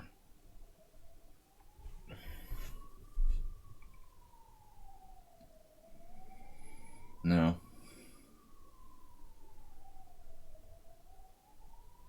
There's no knight takes c4 for multiple reasons.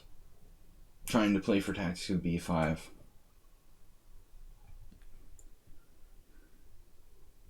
Play for tactics. The knight is on the side of the board here. Let's forget about that.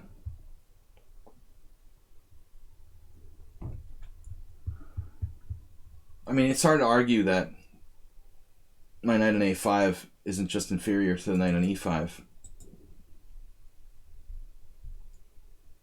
But I feel like I could play this better. I'm just sort of trading a lot of pieces without a lot of deep thought. This exchange will reduce his control of the center, maybe, in terms of number of pawns he has in the center. Another idea is a6 and b5, maybe, as I mentioned earlier. I mean, black's very solid here. He's probably taking with, he has to take with a knight, trade another piece, and then focus on this simple endgame where we're just a little bit better. I mean, it just seems like I'm hoovering the board. I guess I am. But ultimately, I mean, the hanging pawns become weaker and weaker. The more simplified the situation gets, he doesn't have any attacking chances. I mean, should white consider like f4, drastically weakening his king side? Then he avoids the exchange. That seems like a reasonable move, I guess. Is c5 an issue? for him here. Definitely a possibility. He can probably play it.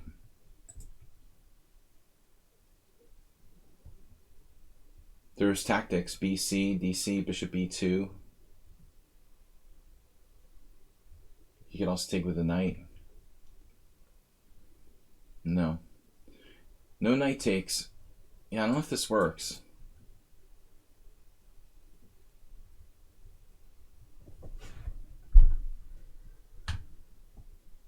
We've got a minute more.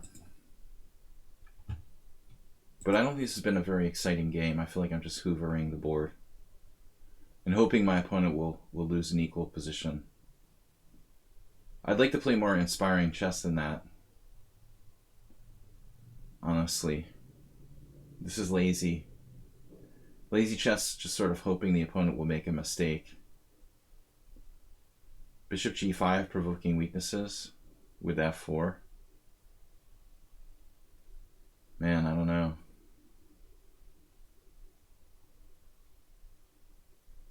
And I even have knight B8, knight C6.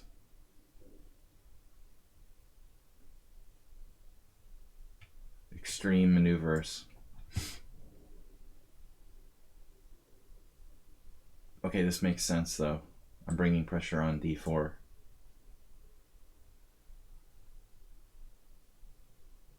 A new knight. Going to C6, hitting D4, possible knight A5. No weaknesses.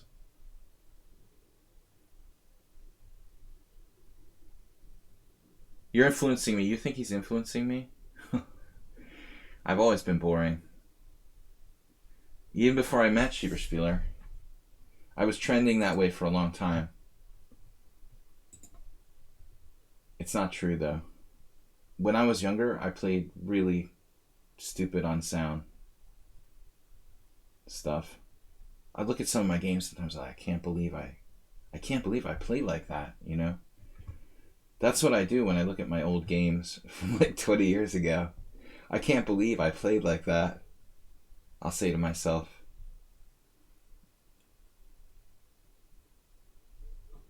I always liked the King's Gambit in Blitz.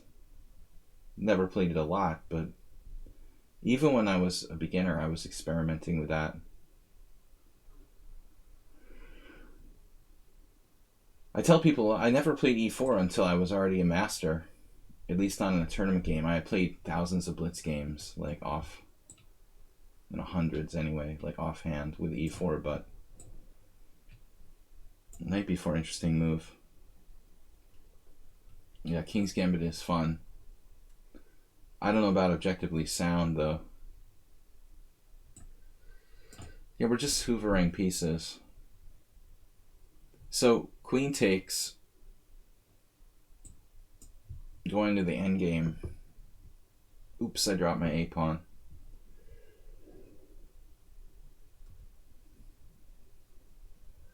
No, just kidding.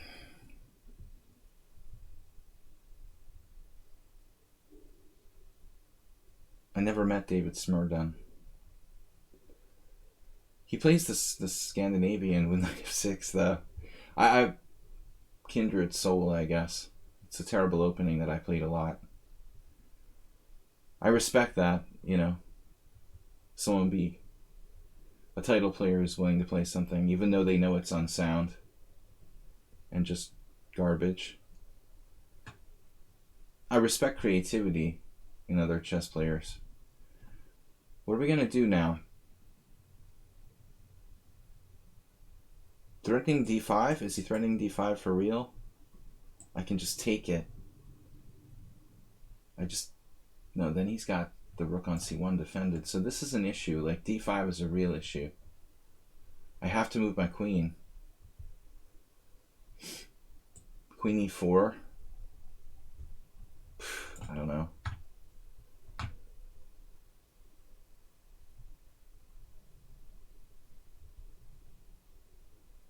Yeah, I mean, it's all relative refuted. It's like, yeah, the knight f6 Scandinavian is not refuted. The Budapest Gambit is not refuted. But there are like 6 ways for white to get a slight advantage. Like, who wants to play an opening where there's 6 to 10 ways that one side can easily get an advantage without any argument whatsoever? I'm done with that. It's hard.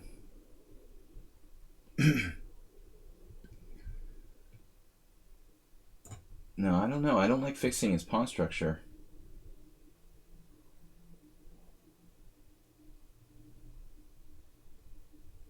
How do you define refuted? I define refuted with, like, every time I would go to a tournament and I played someone who was like 300 points lower rated than me. If I try to play the opening and I'm like struggling for a draw, I know I'm in trouble.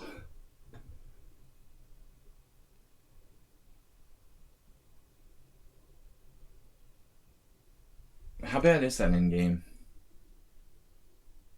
We could try other stuff here. How about rook d7?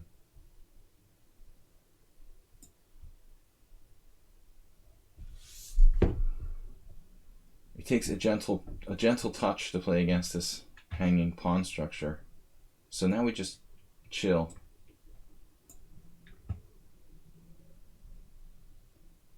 Dial up the pressure. Back rank is an issue. Dialing for dollars. He has c5. That's all right.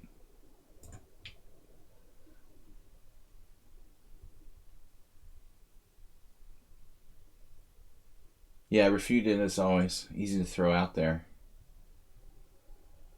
I mean, like, I think the good example is that, like, I brought up the Budapest Gambit. Like, yeah, it's playable, but it sucks.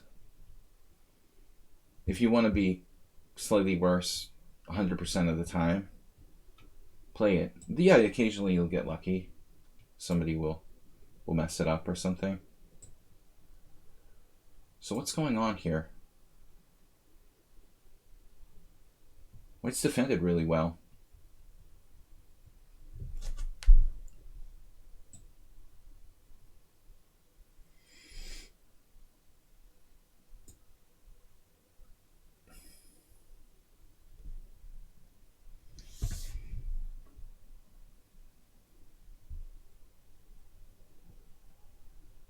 Vlad, you mean, not Vlad. His brother Vlad. I don't play that much here.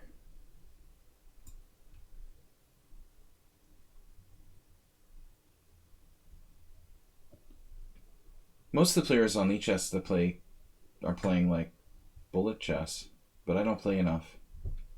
Mostly just teaching. Oh man, White is really defending like a genius. It's unbelievable.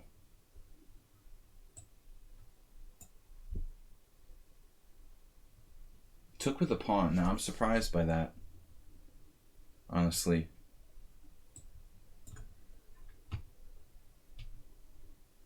I really thought he was going to take with the rook and force the exchange of pieces.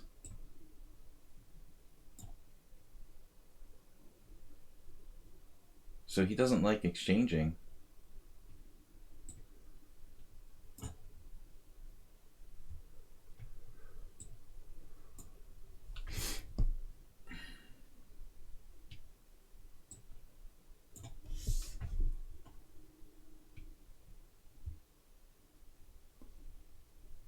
We just hung out really solid.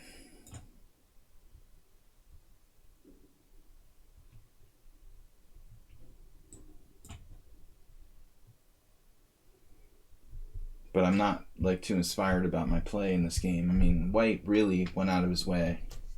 If he plays rook takes rook, it's a draw. I mean, rook takes pawn here. White like refuses to trade pieces. Objectively, this is a draw. I think it's foolhardy to take with the pawn in this position. I've got a very good blockade, an outside pawn. Maybe it's still a draw, but it's like more tricky. But if you take with the rook, I don't know, maybe he was afraid I would play like queen c6 or something and just sort of hang out, but I don't think this is a draw. There's nothing I can do.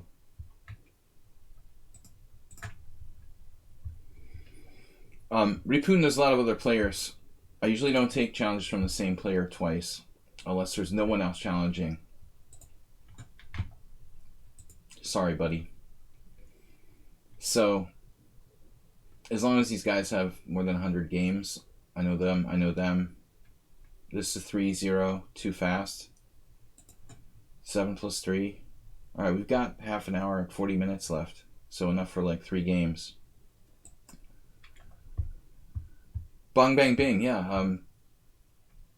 I'm not inspired by my play. I mean, I wish I had more time. That's a kind of strategic position. And I felt like I'm just like not really playing very interesting chess there.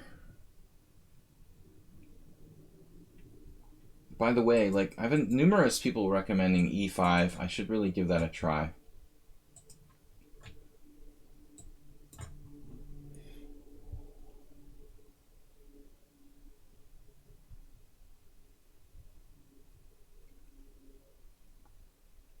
I don't know.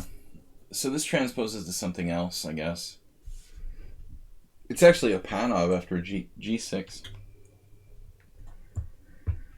But objectively, I should just take right away. This isn't White's best line. White's best line is, I think, C4.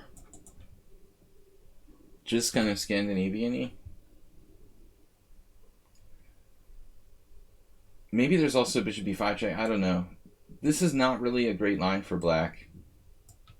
But I just try to throw it out there to kind of mess people up. I always believed in taking the pawn in principle. But I get kind of bored of playing the same thing all the time. That's why I complain about the London system. I would just quit chess if I had to play the London system every game. I would just play something else. Professional Monopoly or something. That's one of my favorite party jokes. Just troll people. What do you do? Sometimes when I was drunk, I would troll people and tell them I was a professional Monopoly player. See how long it took them to figure out that I was just kidding. The really stupid people would believe you. I play tournament Monopoly.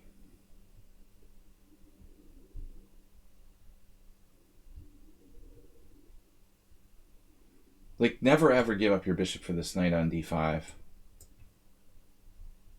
I mean, now with live streaming and e-gaming and stuff, professional Monopoly starts to sound more real than ever. Should I go to c4? Or is my queen going to get stuck here? This is probably a mistake, but it's marginal. My first instinct is to play queen a5, let him castle. My second instinct is to be combative. And I think this is also an inaccuracy. Probably white should try knight e5 here. And then I've got a decision to make. I think I have to give up my bishop and play an upscaler bishop position. But I think here is just like white is worse. Now, pretty seriously worse.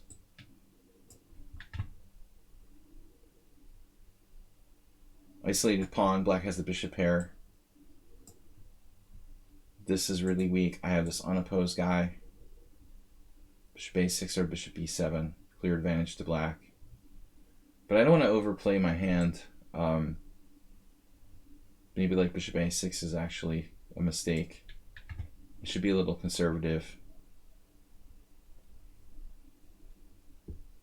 Dracofire says, damn, you are 10 years old with 2100 Blitz on lichess. Yeah, he's a little behind the times. But he'll catch up to the other kids.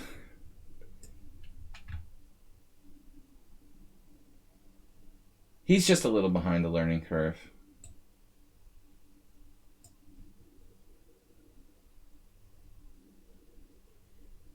I was starting when I was like 11, so I don't really know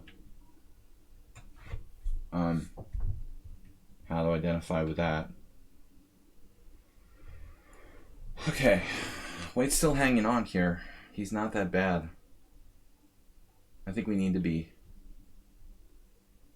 thoughtful. D5.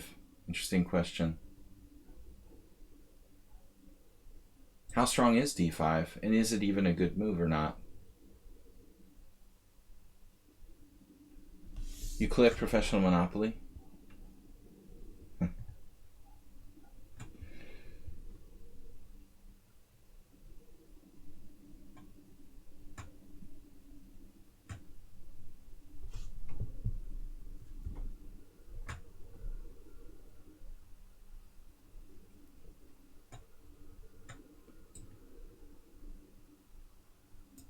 Magnus what, became a GM in like at age what, 14? 13 or 4? How old was Magnus when he became a Grandmaster? 13? 14? I don't know. It was around it. He wasn't that early. He didn't like set the record or something. Karyakin was like one of the youngest Grandmasters, wasn't he? Karyakin has like been playing chess for 40 years or something. He's only like 35, but I think he's been playing chess since before he was born.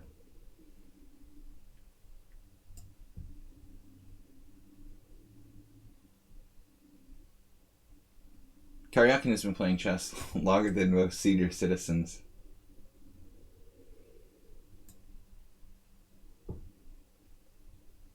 Magnus? So he was 13. Maybe. When you... Yeah, I don't know, knight a5. I don't know why I'm hesitating so much here. Knight a5 looks like a pretty strong move. Gotta calculate some stuff, though. White didn't play the opening too accurately, but he is very, very fast. And this position is still not lost.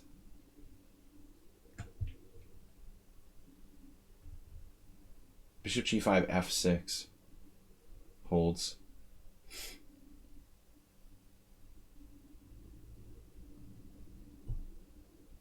I started talking about Magnus and then Karyakin, so Shibashvili clarified. And Kyle Mine said Karyakin was 12 when he became a GM, which sounds about right.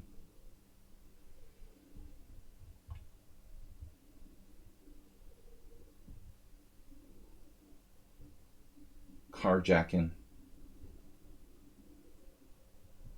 as one of my friends used to say.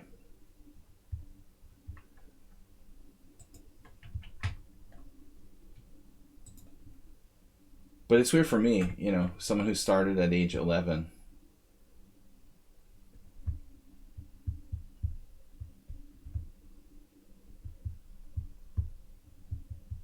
It would have been a tall order to become a Grandmaster by 12. Somewhat impossible. Unless you were like abducted by aliens and you learned how to play chess in your dream state. Padre and Tony, we have that in common then. Now bishop f4. Alright, I mean e7 must be guarded. I'm a little nervous about this. Getting a little nervous. I have bishop takes f3. That's a key resource. Maybe I should just take it right away. It's such a strong piece, though. I mean, I wonder what Shibashvili would do.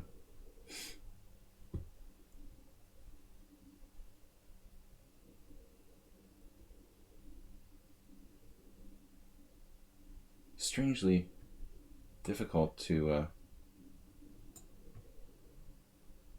concentrate in this game for some reason. Decided to play. I don't like that knight on e5.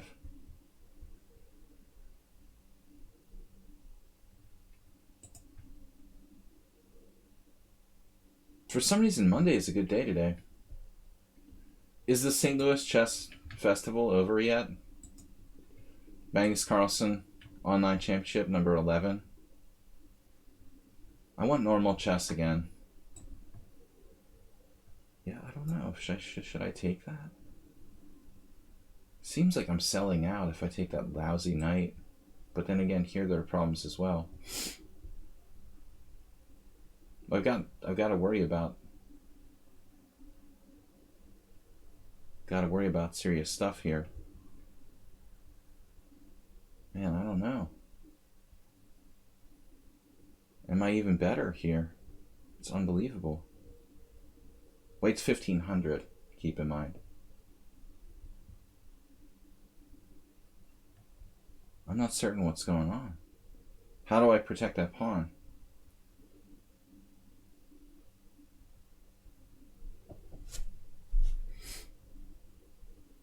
Even bishop d5 has to be considered.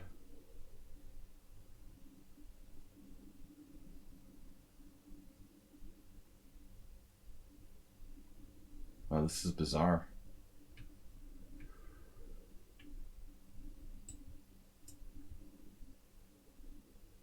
Well, I'll have to meet that with that, and then we'll play as actively as we can. I might have g5 in some positions. g5, g4, kicking his knight out of line. Not so easy. You don't like f6? The 4 islands. Wow, he saw that quickly. 4 islands versus 2. White seems pretty good for 1500. Spotted knight b5. He doesn't create a lot of weaknesses. Played the opening really strangely with knight. Bishop takes d5. Really? That's weird. Now what do I do? Position is kind of sharp. I have to temporarily sacrifice a pawn. And I'm behind on time. Hopefully only a temporary pawn sacrifice.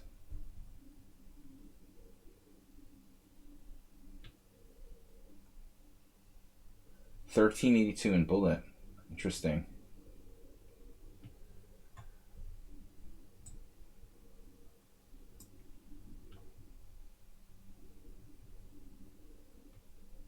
All right.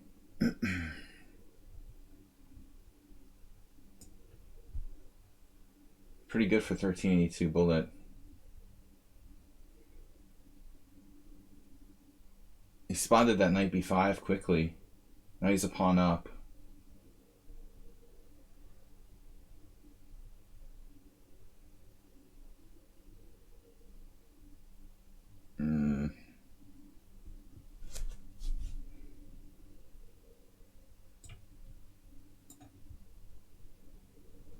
Well, I'm only slightly worse.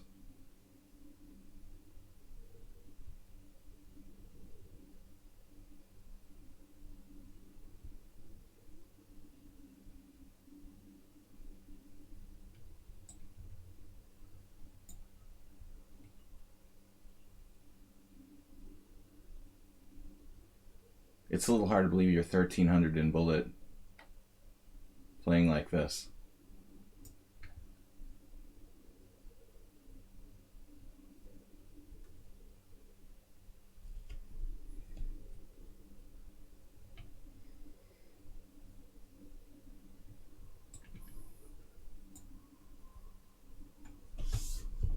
Quite solid.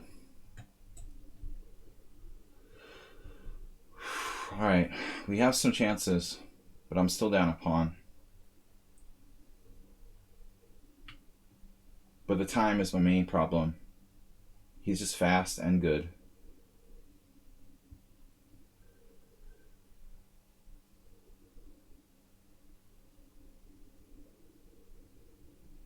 Got a minute more than me.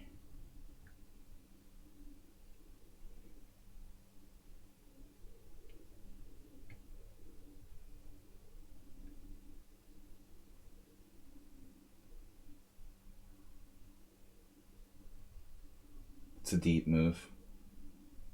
Threatening rook e7 check. Crazy. What should I say about that? It's ridiculous. I'm just lost. After d5 tactic with rook e7 check, I'm probably just lost. But this is not a 1500. White's played extremely well, especially with the tactics. I probably missed something, I don't know, but I thought I played reasonably. Can I take on b2? I mean, that pawn's getting out of control.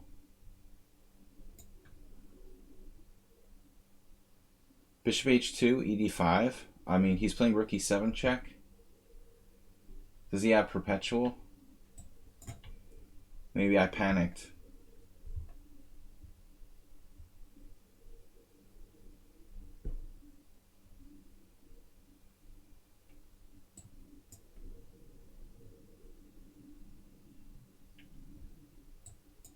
It's like ridiculously strong.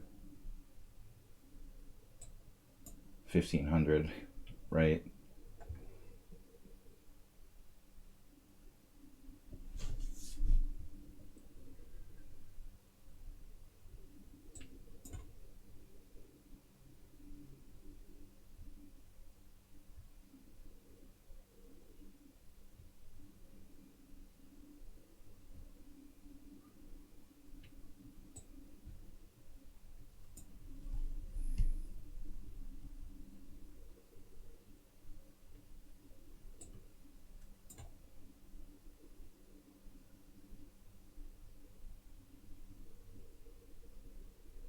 Interesting game.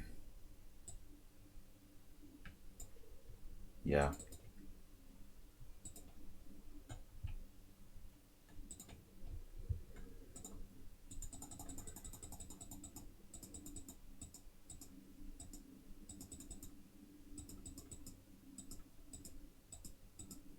So from about this point, it felt like I was playing a master.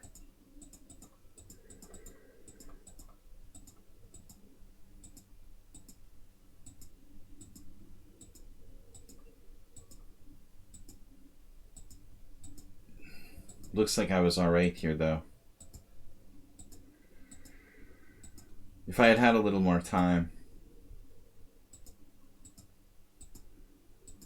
D5 is the move. This engine move, it saves him completely.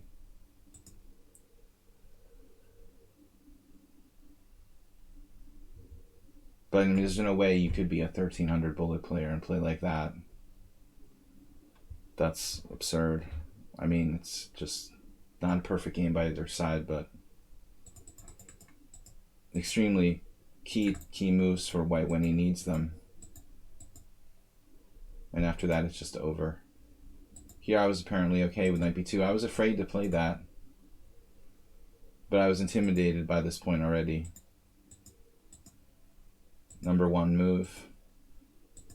Best. Best. Best. There he made an inaccuracy. Apparently, I mean, I might be able to find this if I had any time, but I can't believe I'm surviving here.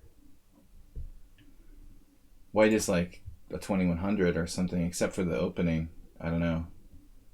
This is a crazy move. For someone who played like you did, to play this move doesn't make any sense. Like, nobody who can play and beat me plays that move on their own, voluntarily. Nobody who can beat me at chess would make this move, essentially. It's just impossible. That, for me, is... I don't know what Schieberspieler thinks, but if you make this move in a game, you can't beat me at chess, would be my opinion about the play in that game. All right, anyway. Next game.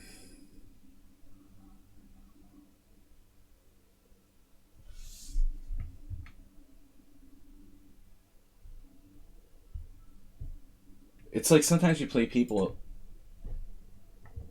There's no way anybody who would make a move, anybody who's good enough to beat me at chess, would make that move, unless they're like trolling me or something. It's that big. It's like a double question mark move on move 6. Sometimes Schieber-Spieler, I told the story about the time that I went to Romania and I played in this pizza restaurant bar, and there was this guy with a chessboard. Not for money, just for fun. And I thought, okay, it's just like a really, really weak local player. Whatever, I'll just play for fun. I was bored. So I agreed to play him, and I thought it would be boring. He'll be really weak.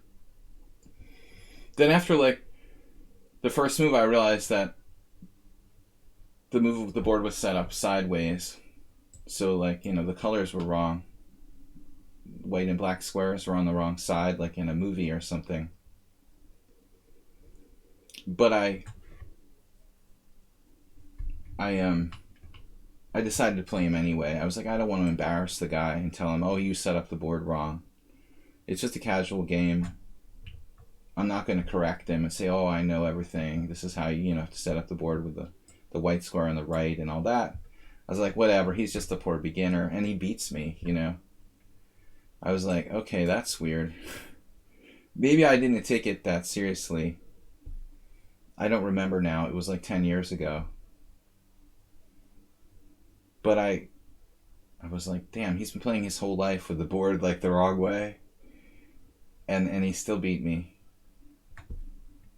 I mean, I probably underestimated him to some degree.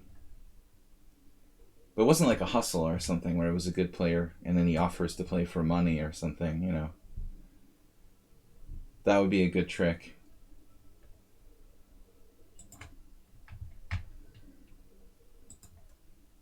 Honestly, that game, if White hadn't played bishop takes d5 in the opening, I wouldn't have been so freaked out. But that feels like somebody just cherry-picking good moves when they need them from an engine or something, I played a bad game. Obviously, I could have played better. But you can't play bishop takes d5 and tell me you can beat a master. Like, there's no way. I mean, if I hung mate or something, but to outplay me tactically and be faster, that's just suspicious. That's how bad that move is.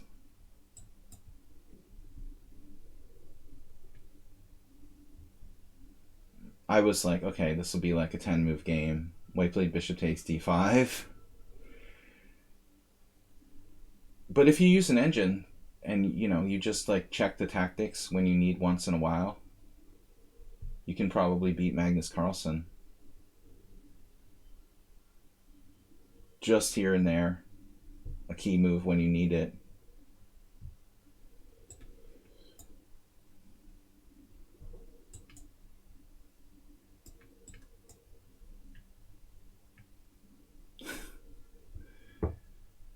Yeah.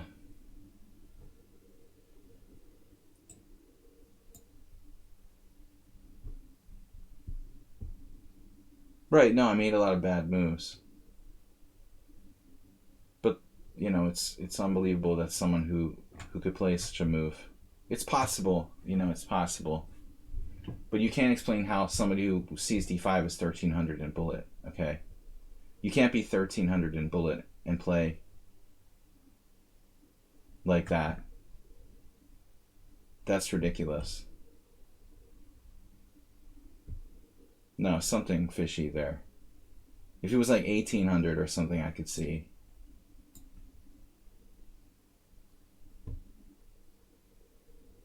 Right, giving up a good bishop, trading queens, and then go for tactics. Of course, it makes perfect sense.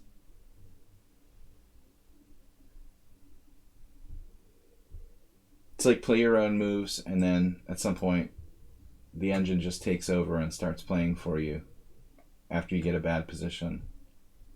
Is more like it. Obviously, I have scientific proof. I mean, I fully admit that I made a lot of mistakes, but I make a lot of mistakes every game, and I'm still an international master. What's up, Antonio? Almost every game. It's a question of who makes less mistakes.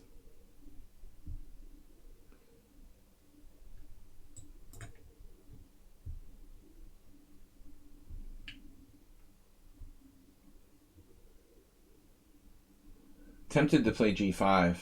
It's a weird position. Bishop again. Speaking of giving up your bishop, here we go again. I'm a little flustered by that last game, honestly. Probably I shouldn't have played h6 here.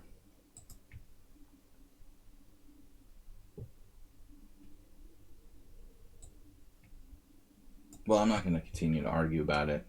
Probably there's something suspicious, but obviously difficult to prove.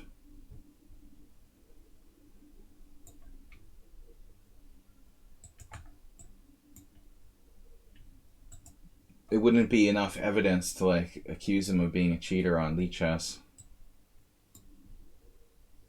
I just have a gut instinct that's usually right.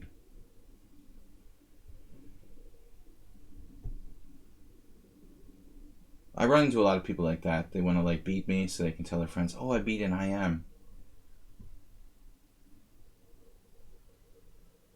Yeah, here we go.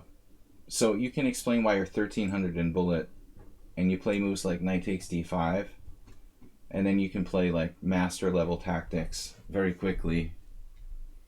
We're all waiting to hear the explanation, how that's possible.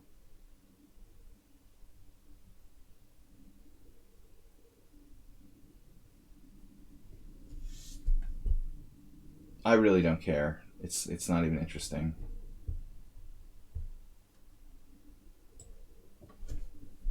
Like, I was born yesterday. I understand completely.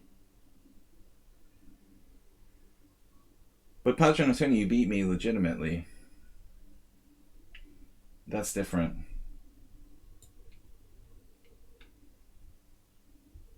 And I know you because you played a lot of games against me.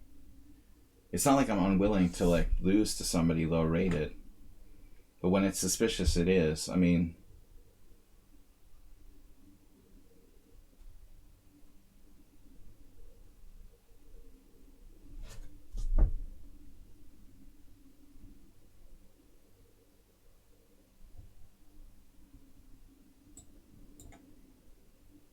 it's disgusting when someone cheats in an unrated game.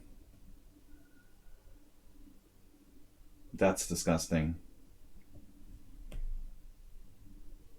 Actually, any rated game, any kind of game at all.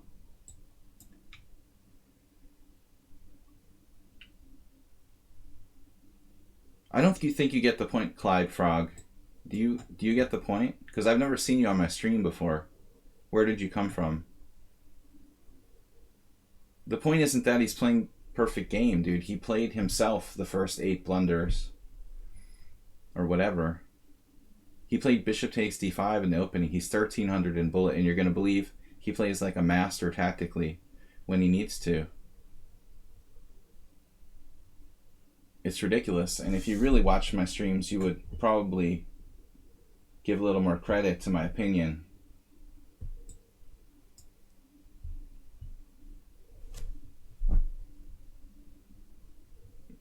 Because I don't do that every day, you know? I don't accuse everybody of cheating against me and stuff. But you're not listening to me. When people play a move like bishop takes d5, it's like he's an absolute beginner who doesn't know anything about chess. That's how bad that move is.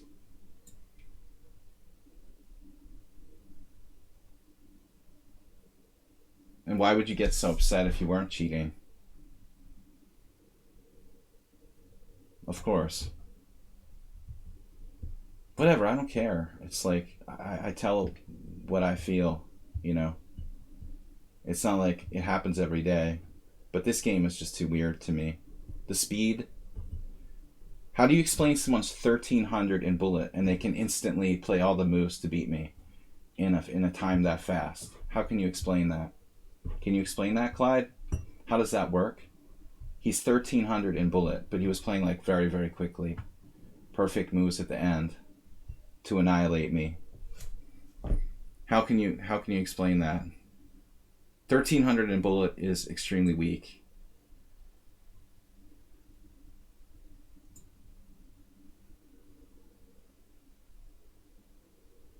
It just doesn't make sense. 1300 is like you're a total beginner.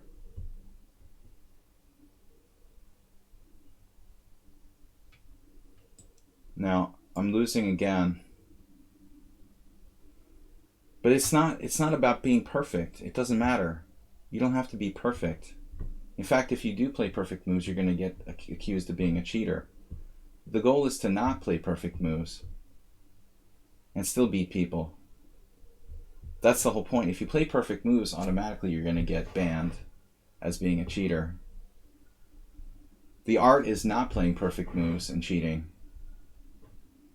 That's the whole point. You know, how much can you get away with? How many bad moves can you get away with and still beat Magnus Carlsen or whoever you're trying to beat?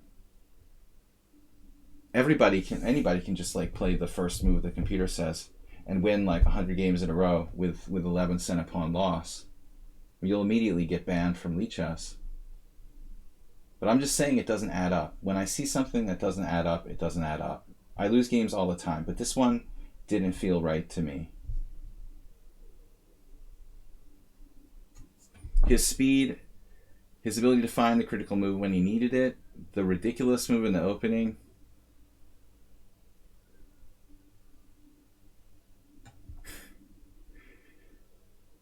Exactly.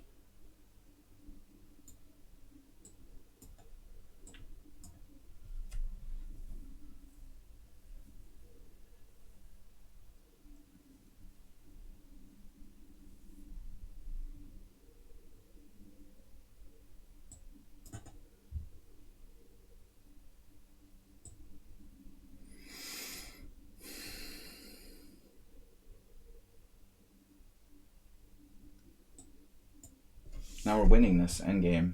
Probably shouldn't be.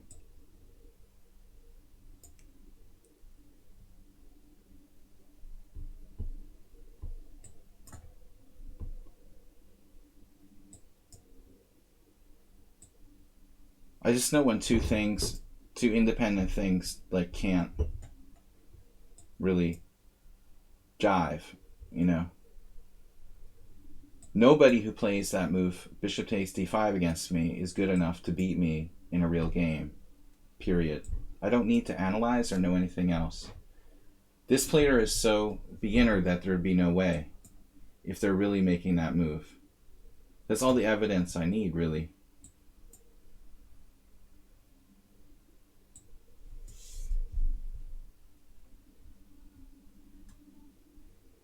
But you have to have a lot of experience to have that feel that something isn't right, you know. Not to say I'm never wrong, but... Alright guys, I got like time for this last game.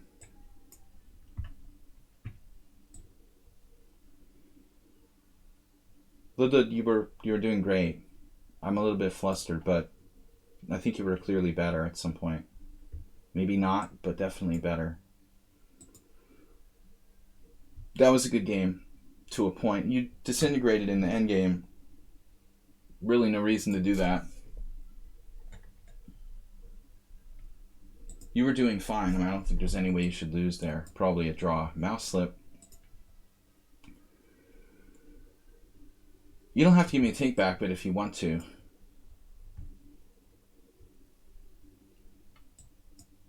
If you want to play a serious opening. Anyway.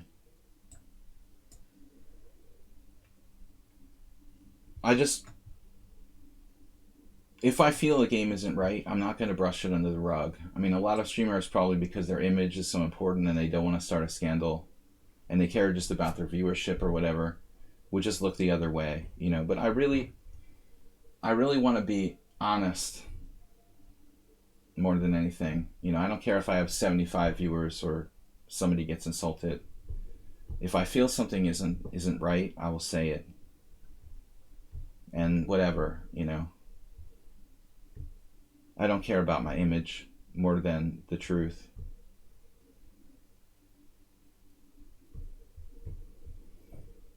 So h5, yeah. This is I feel like you played this against me before. Todorov style. Bishop h6. But, you know, if you do play like this, why not leave your bishop on f8 and try to save a tempo by playing bishop h6 in one move? In fact, maybe I should just not play e4. Play h4 right away. We had this before where you try to play bishop h6.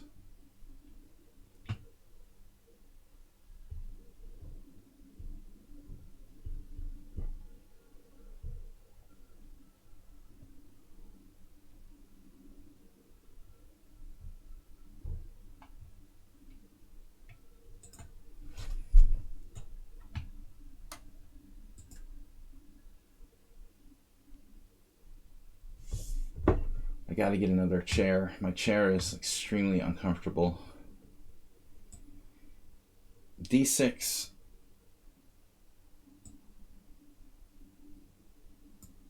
I'm just waiting on this whole bishop h6 thing for black to declare his hand. Maybe I'll even play e3. I don't know. Knight g5, like what I did last time in a similar situation, I think. We played for knight to g5.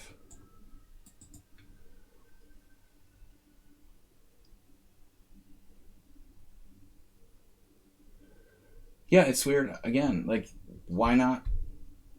How is he doing this again? So it starts out as a modern defense. And then he plays c5, d5, and then e5. I mean, it really should be good for me.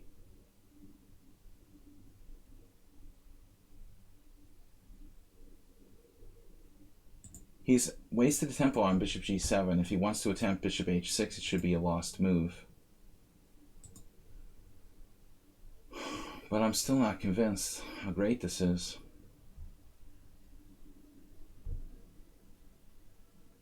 That's like the guy, the Todorov guy. He would do stuff like this. It's really annoying to play against. But Drakefire has very strange openings.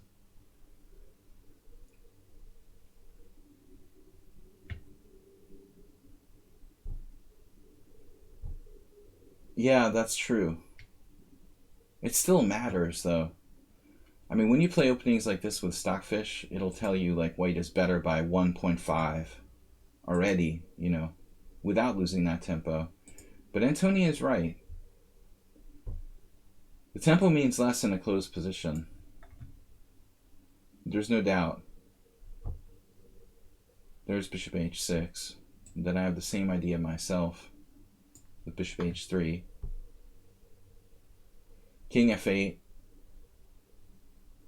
Classic. King g7. Acerbate pulled that on me yesterday.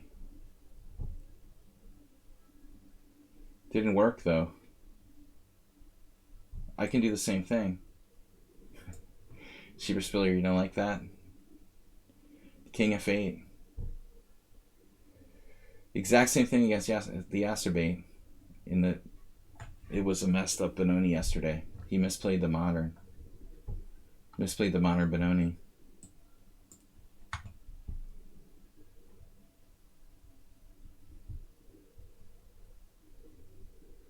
Now, a3, b4, not so easy. I mean, I can do the same thing. I can castle, but I don't know, guys. a3, b4 is not easy, but it's not that effective here. Like, even if I get an a3 and b4 sit down, he's got good control of c5. What am I going to do? Take on c5? And his knight just sits on a good outpost? It's actually not that easy.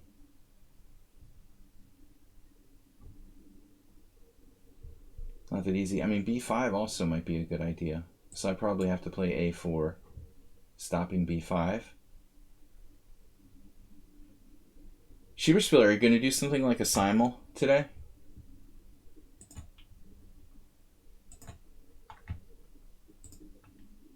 Because I know you've done simuls after some of my streams. Just wondering.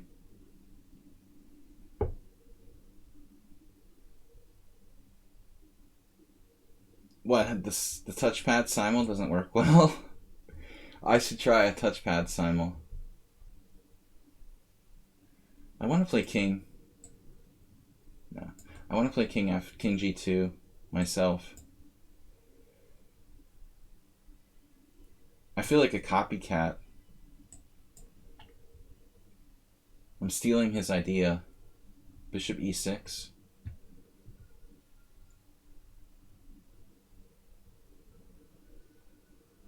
It's really annoying construction sound outside. The whole Varusliget has been under construction now for like 8 months. It's a disaster. Bishop e6, bishop g5, bishop g5.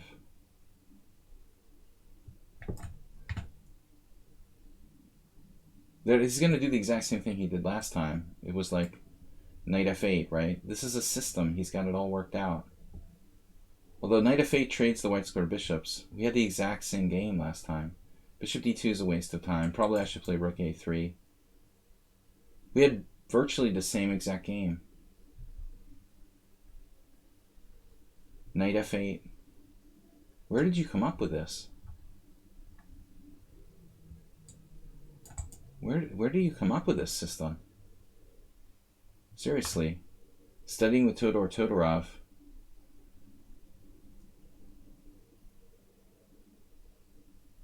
Why is he hesitating? On knight f8. It seems like a great move. Okay, he trades my bad bishop off, but it's really not a big issue. You think white's much better? My thing is white doesn't have enough.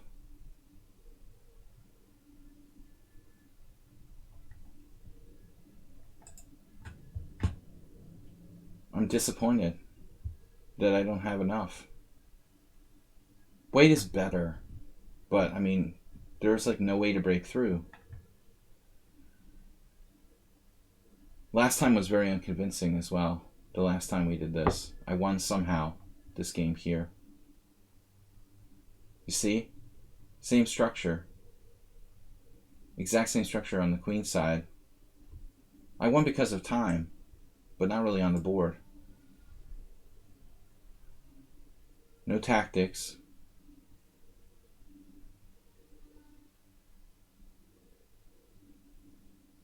I mean, I could play some wildly aggressive move like f4. I mean, my only chance is to win on time. There's no way to break through other than weakening myself. f4 is very weakening. g4 is very weakening. I don't understand why he's delaying knight f8 though.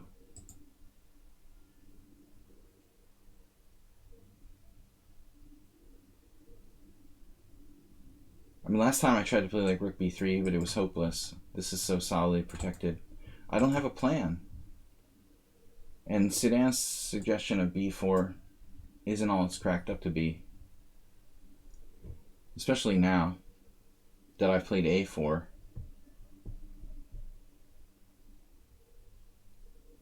He's just using too much time. This is surprising. Alright. Yeah, white is better. If someone's better, it's white, but show me how to break through here.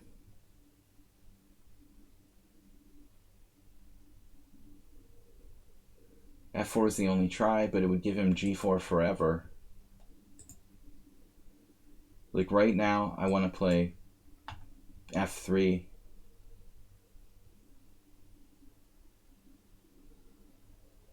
Yeah, bong bing, but I can't give him the g4 square. But theoretically, you're right.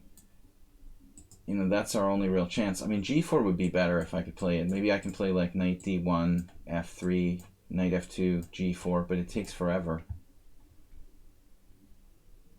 I have to restrain him on the queen side and try to slowly expand on the king side, but difficult to do. It looks like he's just going to lose on time.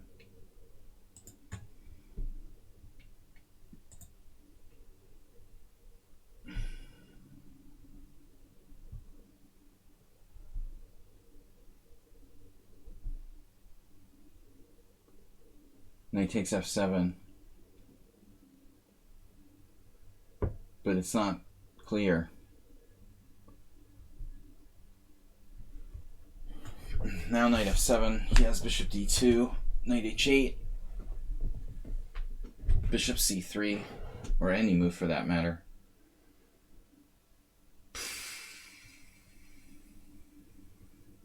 Yeah, but I mean f4 is more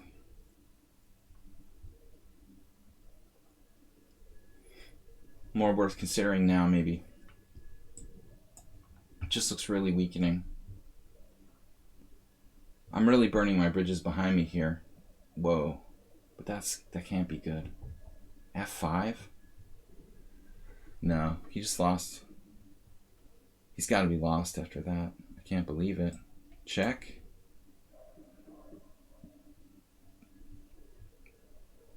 Can't let me play knight e6.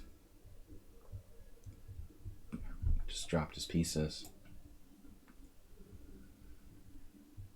Dracofire can be a good player. I don't understand why he loses so much on time.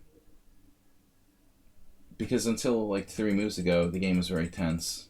Time only. No, so this position, the computer will say white's better by +1 or something. Plus 1.5, which in reality means like plus 0.8 in a real world when it's not stockfish.